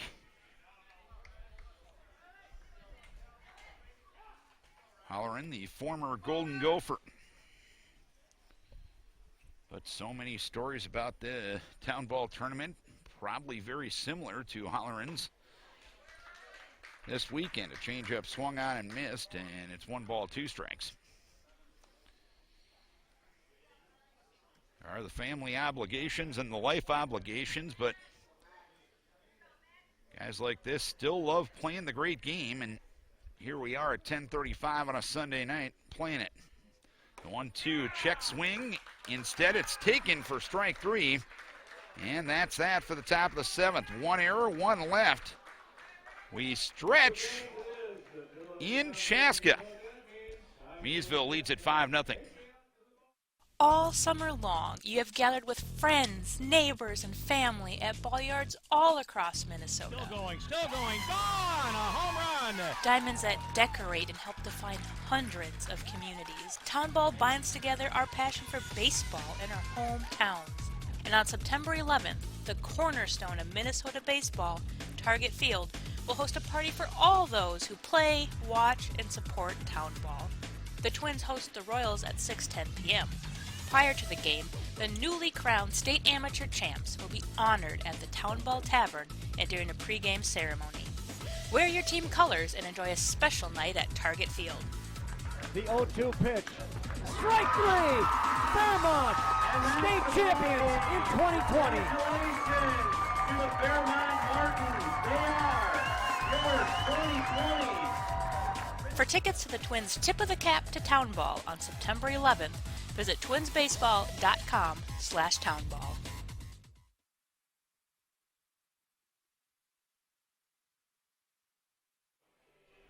Clayton Johnson is our producer and director. He's been here all day. Props to him for all his behind-the-scenes work. He's doing the hard work. I get to sit on my backside and talk about baseball all day because you know what? That is an awesome gig if you can get it. A 5-0 lead for Miesville. As we go to the bottom of the 7th inning, Griff Kilber's been real good since coming into this game. That includes the 2 outs he got on Friday night and the 3 innings that he has pitched in this one. He is now throwing 3 2/3 innings officially. He has struck out 7 and has walked 1. The 1 walk is the only base runner he has allowed to this point. Max Gamm is 2 for 3 in the contest, as Kilber will face the top of the order. Gamm swings and misses at a fastball, 0-1. Gamm singled and scored in the first inning, singled and scored in the second, and grounded to the pitcher in the fourth. The 4th inning plate appearance was tonight. The 0-1, swing and a miss. Snowballs and 2 strikes. East Grand Forks awaiting the winner in Hamburg on Saturday. The 0-2 delivery, a curveball smacked up the middle, and it goes through for a base hit. So Gamm gets the first hit off of Kilber in his 3 2/3 innings of relief.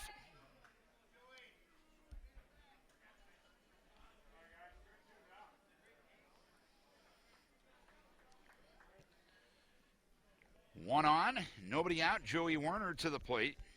Reached on an error and scored in the first, 2-run triple in the third, and struck out in the 4th inning. Werner squared to bunt. Took a curveball low and away. Joey, Division II first-team All-American at Minnesota State this year. I talked to him a little bit before we got back to playing tonight. He's working at his father's farm implement dealership as that one sprayed out into left field. Retreating on it is JT Canakis, and he will make the catch about 10-15 feet in front of the track. Warner retired, one down here in the inning. As the delay got a little late, asked Joey, I said, you're going to call your dad and ask if you can be in a little late for work in the morning? And he said, well, my dad's here, so he might be a little late himself. Matt Vanderbosch, the manager for the Miesville Mudhens, is 0 for 2 with the sacrifice in this game. He'll take a curveball high from Kilber. 1 ball and no strikes. 5-7-1 for Miesville, 0-3-3 for Chaska. The 1-0 delivery, a chopper towards the first base side. Polster will look towards second, doesn't have a play there, so he'll retreat a couple of steps and get the out on Vanderbosch. Gam moves to second on the play. Austin Ledoux, a sacrifice fly in the first, a strikeout in the second, and a strikeout in the fifth. One storyline that was prevalent in Friday's game that hasn't really been touched on by me yet in this game. 3 of the 5 runs that Miesville has scored in this game have been due to Chaska errors. Only 2 of their 5 runs have been earned, but they all count on the board as the pitch goes outside to Ledoux. 1 ball, no strikes. And I know it's probably a confusing situation. Even though this is Chaska's park, Miesville is the home team in this game for baseball purposes. The 1-0 outside. 2 balls, no strikes on Austin Ledoux. That's determined on how the bracket goes. Miesville trying to set up a matchup with East Grand Forks, who defeated Anoka 7-1 yesterday in the first game here at Chaska. 2-0 delivery hammered towards left center field. That one will land for a base hit. Rounding third, coming to the plate is Gam. He will score without a play. A 2-out RBI single for Austin Ledoux. And the lead is 6-0 for Miesville.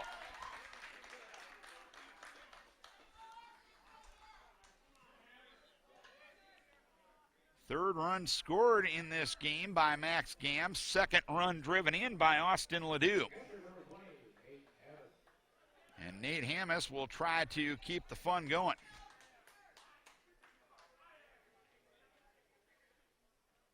Now 2 of the 6 runs that Miesville has scored in this game have come with 2 outs. Nate Hammis reached on an error in the first inning. Fouled to the catcher in the third, grounded to short in the fifth, and takes the first pitch outside. 1 ball, no strike. So Kilber gives up his first run. Starter Ryan Rodriguez was pegged for 5, even though 2 were earned. The pitch swung on and missed. It's 1 ball, 1 strike on Nate Hammis.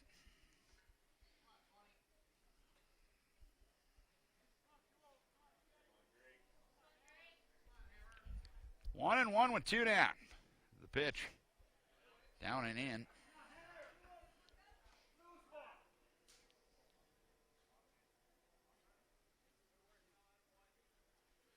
Two balls and 1 strike.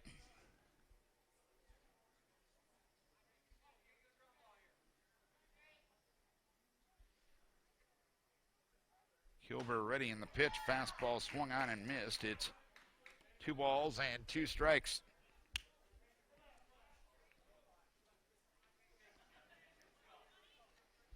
Deuce is wild on the number 5 hitter in the Miesville lineup. They lead at 6-0 here in the 7th. A roller towards right field and through for a base hit.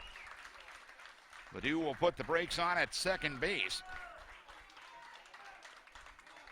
And Jake Smith will try to keep the fun going.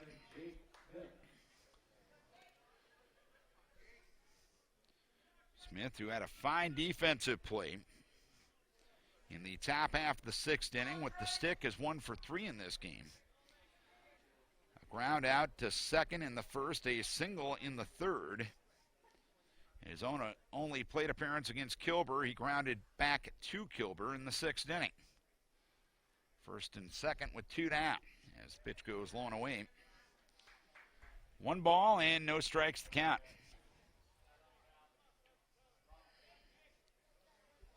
Mudhens 6, Cubs nothing.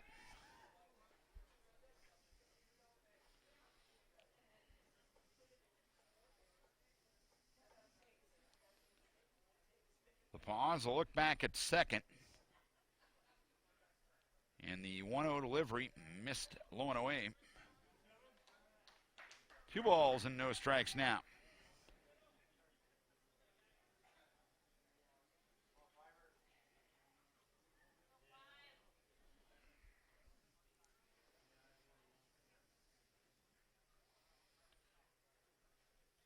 Kilber with another pause. A look back at second, and the pitch gets by the catcher, Hollern. And moving up on the pass ball will be Ledoux to third and Hamas to second. The count will be 3-0 on Jake Smith.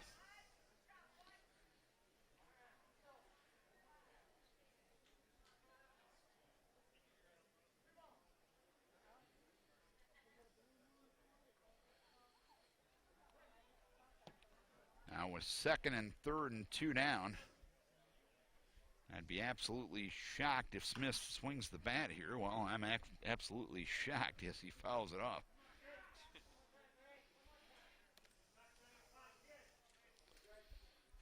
Maybe the rules go out at 10:47 on a Sunday night when perhaps you got work in the morning. 3 balls, 1 strike with 2 down. 3-1, fisted third base side and foul. It looks like Smith will need a new piece of lumber.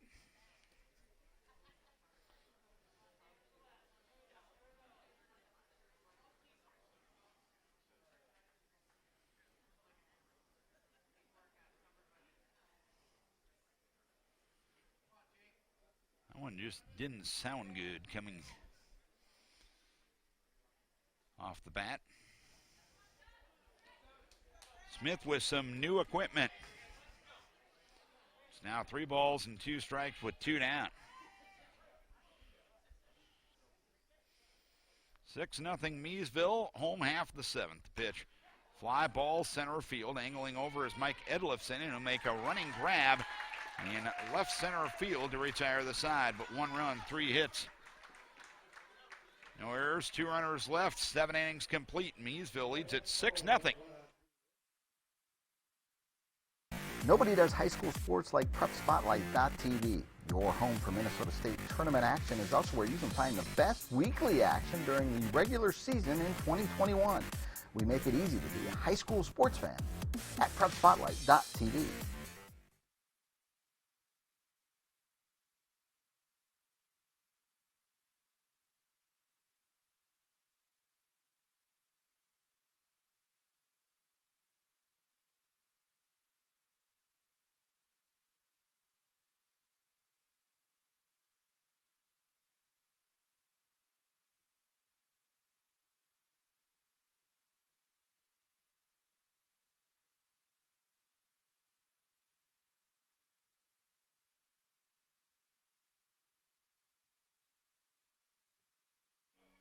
We're going to the 8th inning here.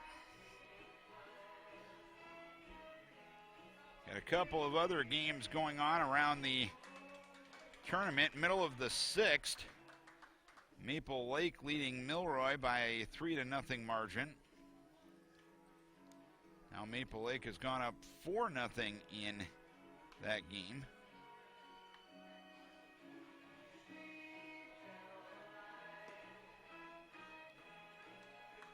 The other game going on at this moment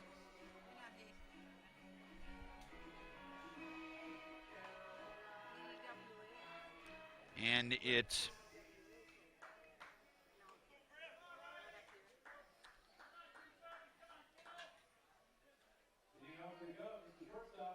the other game going on right now. It's Horman leading Young America by a 5-1 margin. So those are the other games going on as of this time. Mac Bourne leads things off here in the top of the 8th inning. He'll start the 4th trip around the Cubs batting order, Riley Ahern has come in the Sunday portion of this game and been pretty darn good.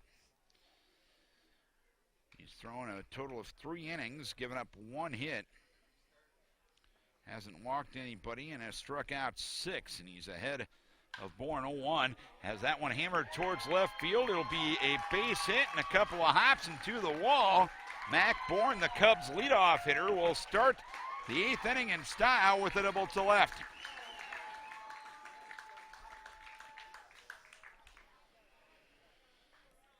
Bourne at second with nobody out. Mike Edlifson will come to the plate. He's 0 for 3 in the contest. Struck out looking in the first, popped to the pitcher in the third, and struck out looking again in the 6th. The 6th inning plate appearance, the only one today. The hit by Bourne, the first extra base hit for the Cubs in this game, and the 4th overall. And only the 2nd one given up by Riley Ahern as the pitch goes low. 1 ball, no strikes.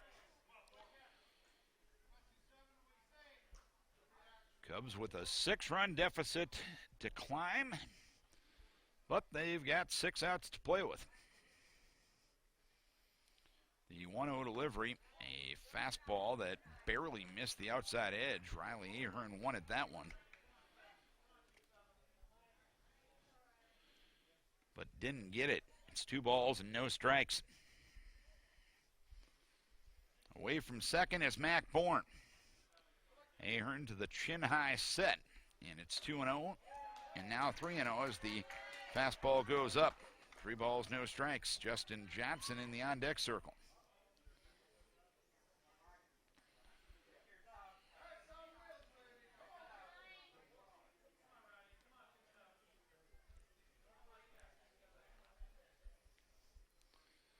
The pause, and the 3-0.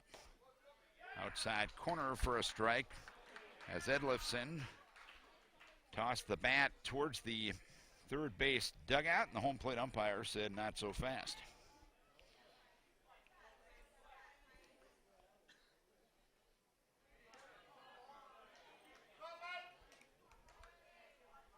Three balls, 1 strike with Bourne at second. Nobody out here in the 6th inning. Ahern in at Hammis for the sign. And the 3-1 delivery, good curveball taken for strike 2 as Edlifson looked like he wanted to get rid of the stick once again. But the home plate umpire had other ideas. 3 balls, 2 strikes the count, and the 3-2 delivery, swing and a miss at a pitch in the dirt. Finding it was Hammis, and he'll throw down to first base to officially record the putout.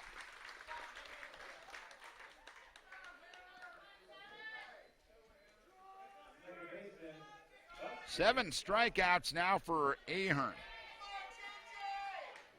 Runner at second, 1 down, 8th inning. 6-0 Miesville.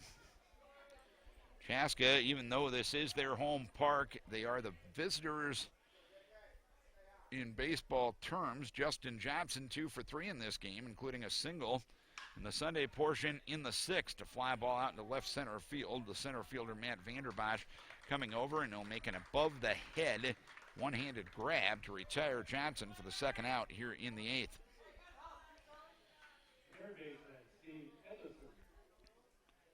2 down and a runner at second. Bourne led off the inning with a double to left and hasn't moved from that point. Steve Edlifson will come to the plate. He's 1 for 3. Grounded to short in the 1st, singled in the 4th, and struck out in the 6th.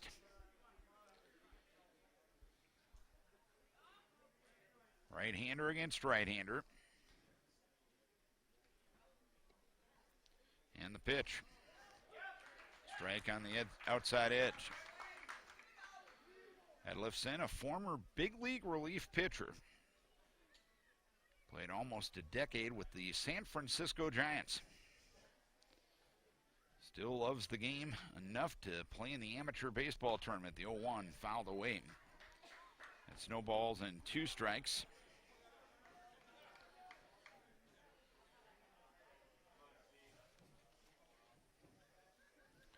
Ahern, current Division II pitcher in the Northern Sun with St. Cloud State. No balls, 2 strikes with 2 down. 6-9-1 for Miesville. 0-4-3 for Chaska. Swing and a miss. Strike 3. 8 strikeouts for Riley Ahern. A leadoff double, but nothing else. We head to the bottom of the 8th inning. 6-0 lead for Miesville. Celebrate the end of the 2021 Town Ball season. Join your teammates, rivals, and ball fans from around the state at the Twins game on September 11th. Special ticket pricing for Town Ball players and fans. Salutes to the newly crowned champs and a very fun night at the ballpark. Order your tickets at twinsbaseball.com/townball and wear your town's team colors to Target Field on September 11th.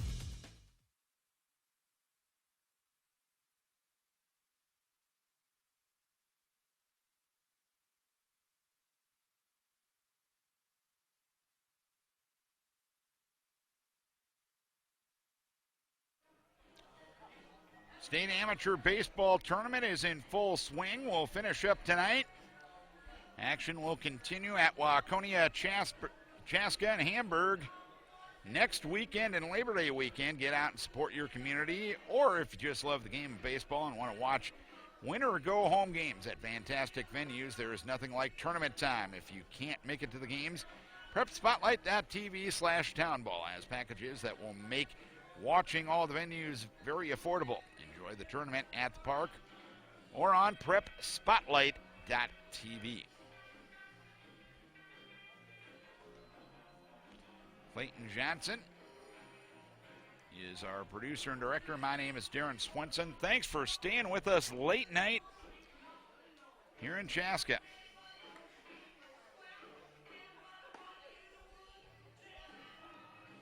Had a 3-hour rain delay.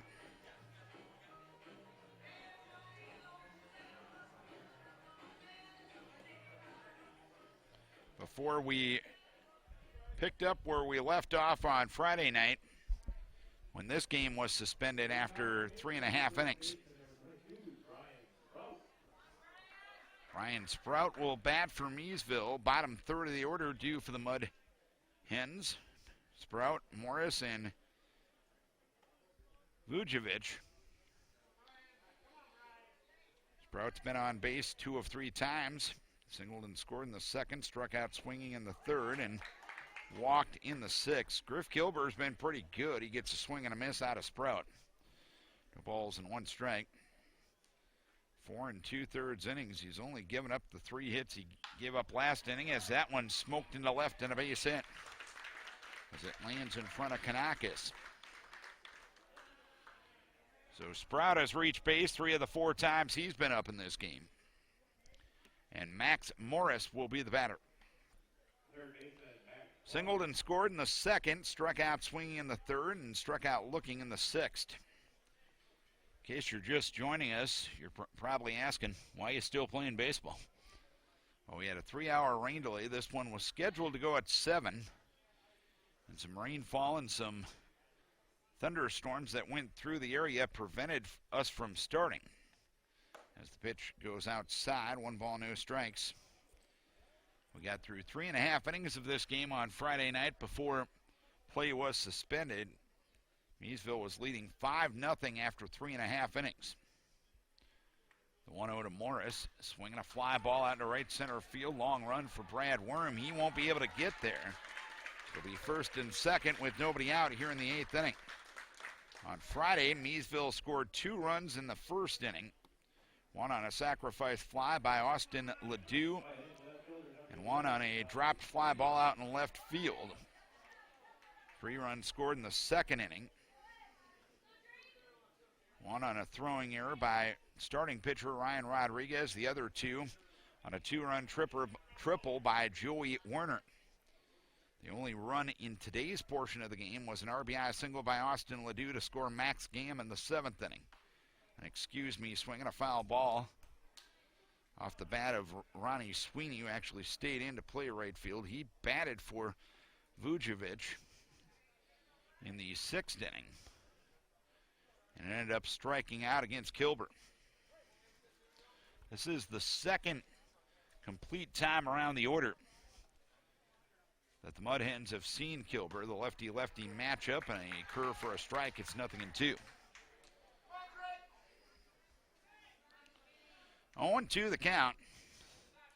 First and second with nobody out here in the 8th inning.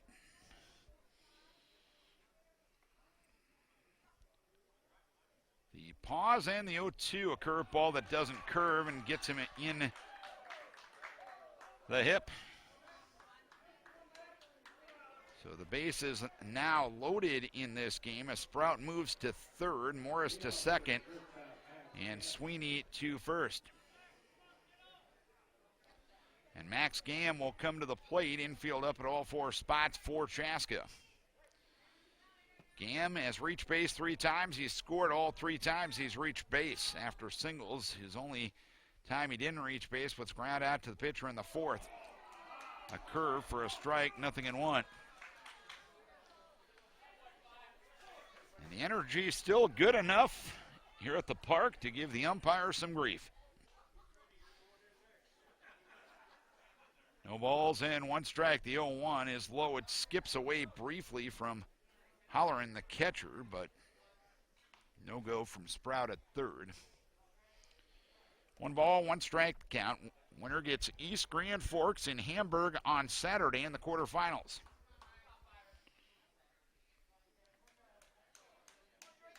In the Class B tournament, other quarterfinals, St. Michael, New Market, Victoria, Champlain Park, and Chanhassen and Rochester. The 1-1 is low. 2 balls, 1 strike count.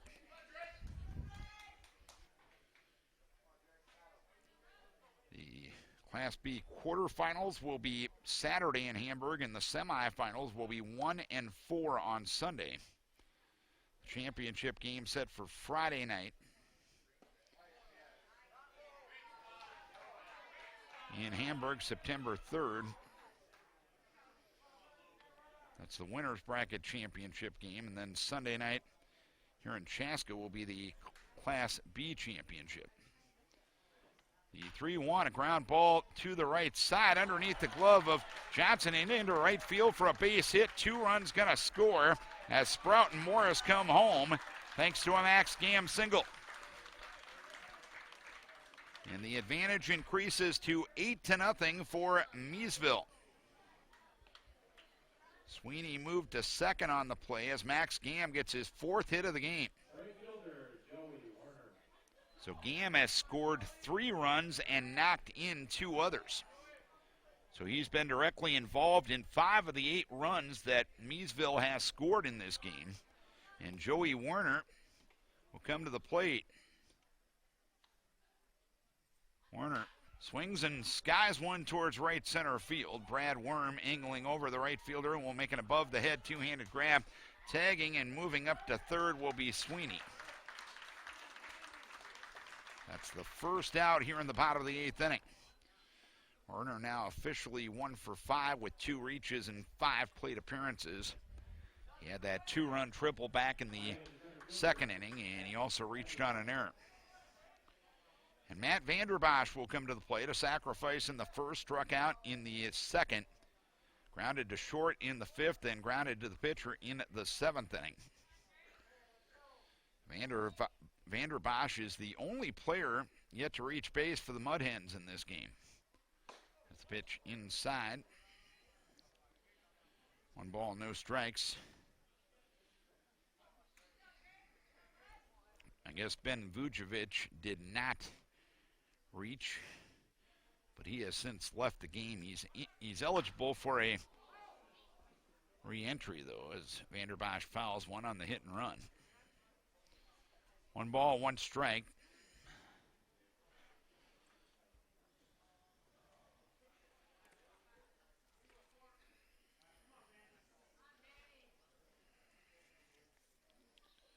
Vanderbosch, former D1 All-American for Oral Roberts, made it to AAA with the Red Sox. 1-1 delivery fouled away.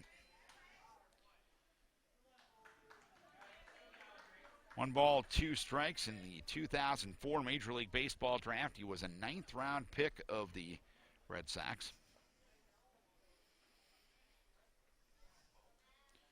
And here he is 17 years later, still playing the great game. 1-2 delivery, up. Now it's 2 balls, 2 strikes on Matt Vanderbosch. Sweeney at third, Gam at first. Gam, a 4-hit game in the opening game here at the State Amateur Baseball Tournament. The 2-2 delivery, Vanderbosch rolls one into right field. It's going to carry him off the glove of Johnson. That will get Sweeney home. That's going to end up being an error, but Vanderbosch reaches base for the first time in this game. And that makes it a 9-0 contest as Kilber, who was very good one time through the order, struggling the second time through the order against this Miesville lineup. It looks like a new Chaska Cub player, or new Chaska Cub pitcher coming into the game as Bob Poppitz, the 10th year manager,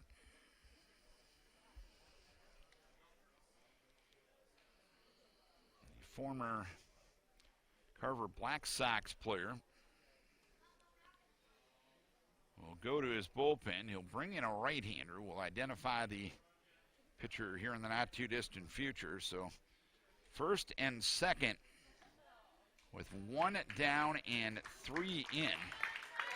As Kilber, who was good one time through the order, Miesville caught up to him the second time through the order.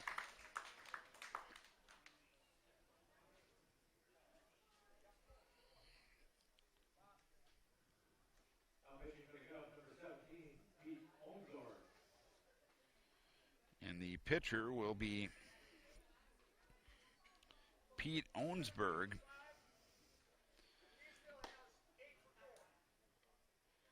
And South Dakota State veteran pitcher. He's a 20-year pitcher with the Chaska Cubs. Owensberg will try to put out the fire here in the 8th inning. Gam will be the runner at second, and I think there's a pinch runner at first base.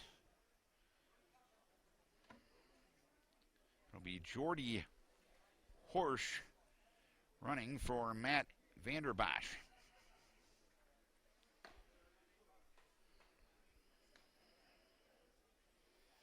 So the current situation, first and second, 3 in, 1 down, a 9-0 lead for Miesville.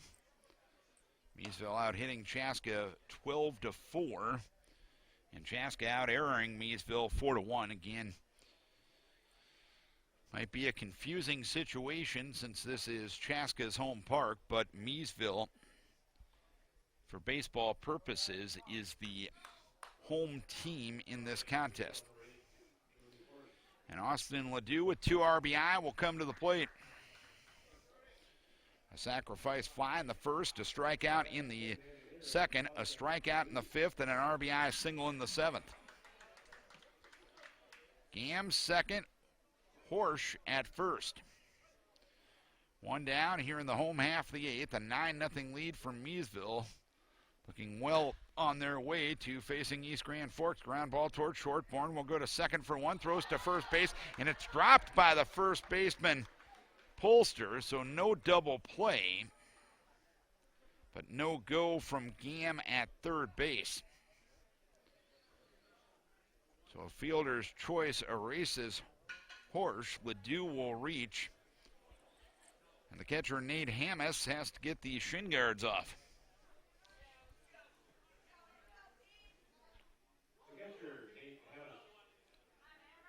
Hammes reached on a drop fly ball in the first, foul to the catcher in the 3rd, grounded to short in the 5th, and singled in the 7th.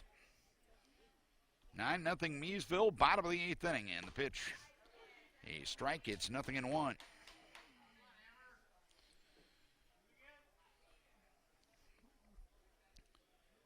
Gam at third and Ledoux at first. The 0-1 delivery. Outside corner for a strike. It's 0-2.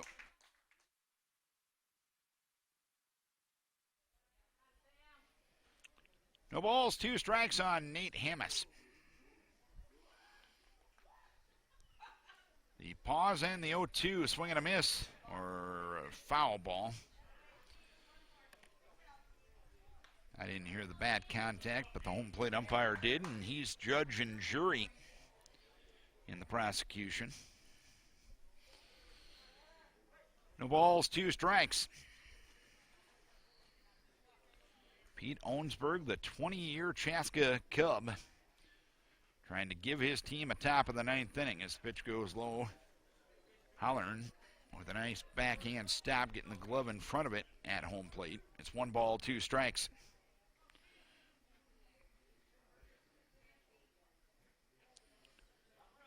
One and 2 the count.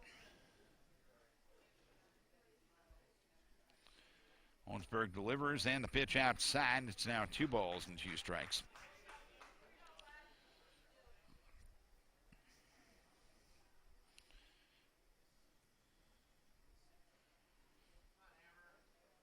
You can follow Min Baseball. Does a great job of keeping you up to date on what else is going on here in the tournament. And a move to first base, back to the bag diving is Ledoux. End of 7, Maple Lake leading Milroy 4-0.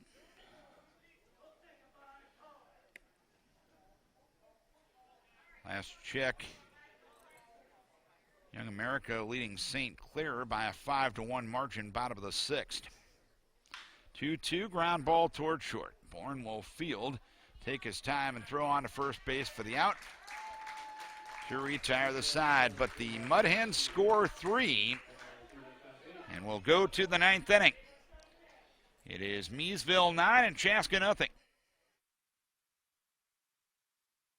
Nobody does high school sports like PrepSpotlight.tv. Your home for Minnesota State tournament action is also where you can find the best weekly action during the regular season in 2021.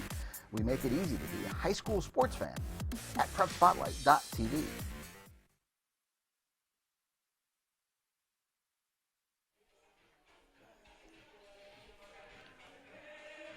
Props to the ballpark DJ. Clayton Johnson and I ending our time together this weekend by Macarena-ing. Is that a verb? Clayton says it's allowed. He just graduated from Bethany Lutheran, so I'll trust his opinion. As Miesville going to put another pitcher in the game here in the top of the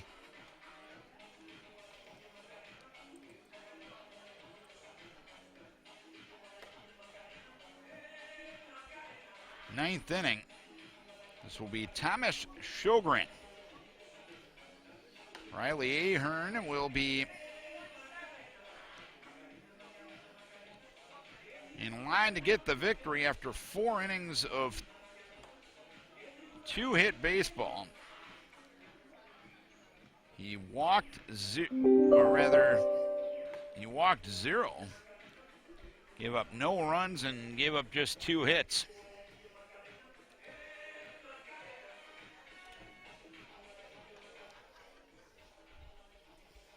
Another sign that Clayton and I's time is coming together.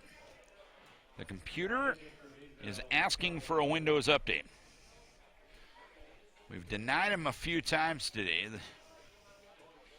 Those Windows updates are awfully dangerous. If we start that update like immediately after the game, hopefully we can use this computer on Friday for the next round of the State Amateur Baseball Tournament. By the way, come on out to Waconia, to Hamburg, to Chaska next weekend. B&C tournament's going to be continuing here in the state of Minnesota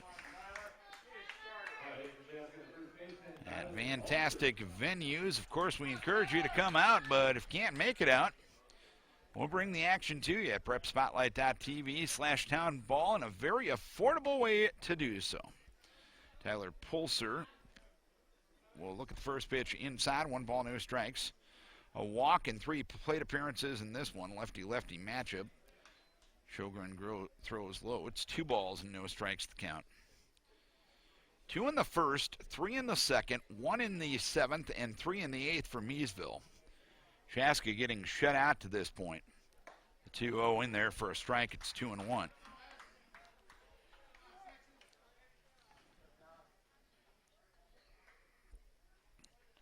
Quarterfinals almost set here in Class B as the pitch barely missed. And an energetic crowd, still passionate. Here at 11:15 at night in a 9-0 game. Goodness, you love it. It's 3-1, fouled away. 3 balls and 2 strikes. I'm not being facetious either.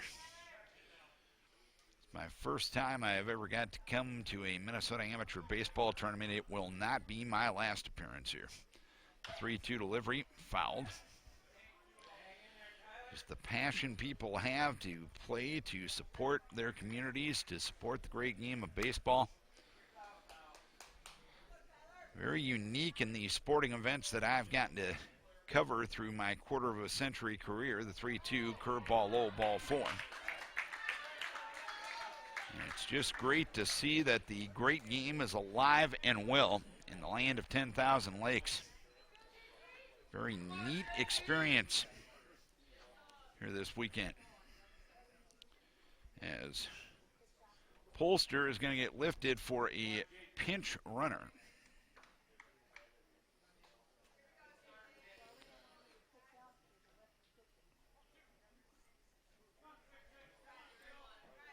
As JT Canakis will come to the plate.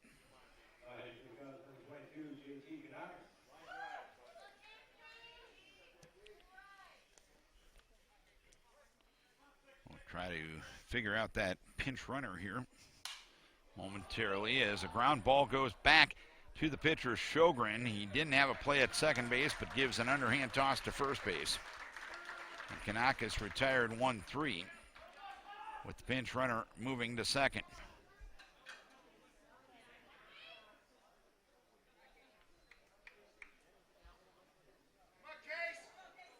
I believe that's Trent Tennyson out at second base for the Cubs. Running for Polster as Casey Garvin, the designated hitter, will stand in against left-hander Sjogren. 1 on, 1 out. Here in the top of the 9th inning. Graven flies one towards left. It's caught there by the shortstop Gam, and he'll throw behind the runner to double up Tennyson. And that's that here in the 9th inning. In a game that took almost 50 hours to complete, with all of the delays, Miesville sets up a quarterfinal matchup against East Grand Forks in Hamburg at 1 o'clock next Saturday. So Miesville moves on, and the Chaska Cubs will call it a summer. Thanks for joining us throughout the day and all weekend long for weekend number 1 of the 98th Annual Minnesota State Amateur Baseball Tournament. We encourage you to come out to Waconia, to Chaska, to Hamburg the next 2 weekends. But if you can't make it out, head to prepspotlight.tv/townball. We have affordable ways to bring the action home to you. We thank the great work of Clayton Johnson all weekend long. Here, he was with us today, was in Waconia yesterday, and was with us on Friday night. We thank him for a job well done, and we thank you for logging on and enjoying baseball all day here from Chaska. We'll be with you next weekend. The complete schedule will be available at prepspotlight.tv. So for our producer and director, Clayton Johnson, my name is Darren Swenson saying so long from Chaska. Miesville defeats Chaska 9-0. You have been watching the 98th Annual Minnesota Amateur Baseball Tournament at prepspotlight.tv/townball. The Town Ball Tour. Head to the small towns and tell people what it's all about. A lot of excitement. Weather is fantastic. This place has been here since the early 80s. This is a baseball town. The town is here. The kids are here. It's safe. It's a wonderful environment. We certainly met some wonderful characters. Thanks for joining us for another season of Fox 9's Town Ball Tour.